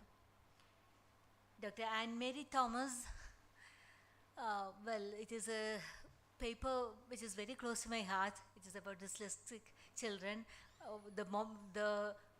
Ever since I saw that Tare Saminpa, that idea that that condition of those children are always there in my mind, and how painful it is to not recognize a disease as you said, an invisible disability. And that invisible disability, and also Dr. Anne-Marie has actually structured it or actually argued it out through the narratives, what is called a life narrative, not a collection of life narratives, an anthology of life narratives, which is a newer form in the literary genre, where certain experiences are collected together by the life narratives of those people who underwent those experiences. And thus, these experiences are very important and are to be narrated, like the experiences. And it's not just about the dyslexic children, but the mothers. So, it is, and also when you talked about bullying and all that, it touches the heart very much. Ms. Prabha, it was very interesting to listen to all this. I would have listened on and on. Not just me, all of us wanted to listen too much to every aspect of this Montessori learning, but I think we have limited time. My one suggestion is that just search Chodganga. You find so many research papers, theses there on Montessori research in India. So please do that and find out what all research areas are there on this particular topic. Since nobody is asking questions or making any observations, maybe we can wind up.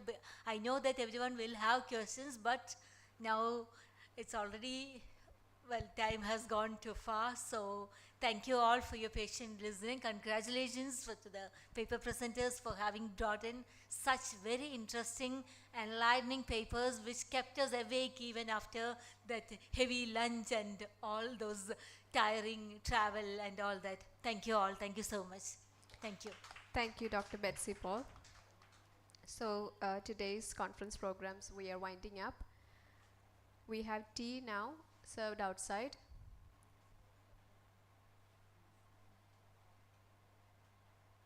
So you can help yourself with tea and refreshments.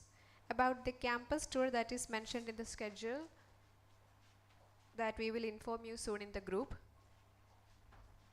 Thank you, everyone.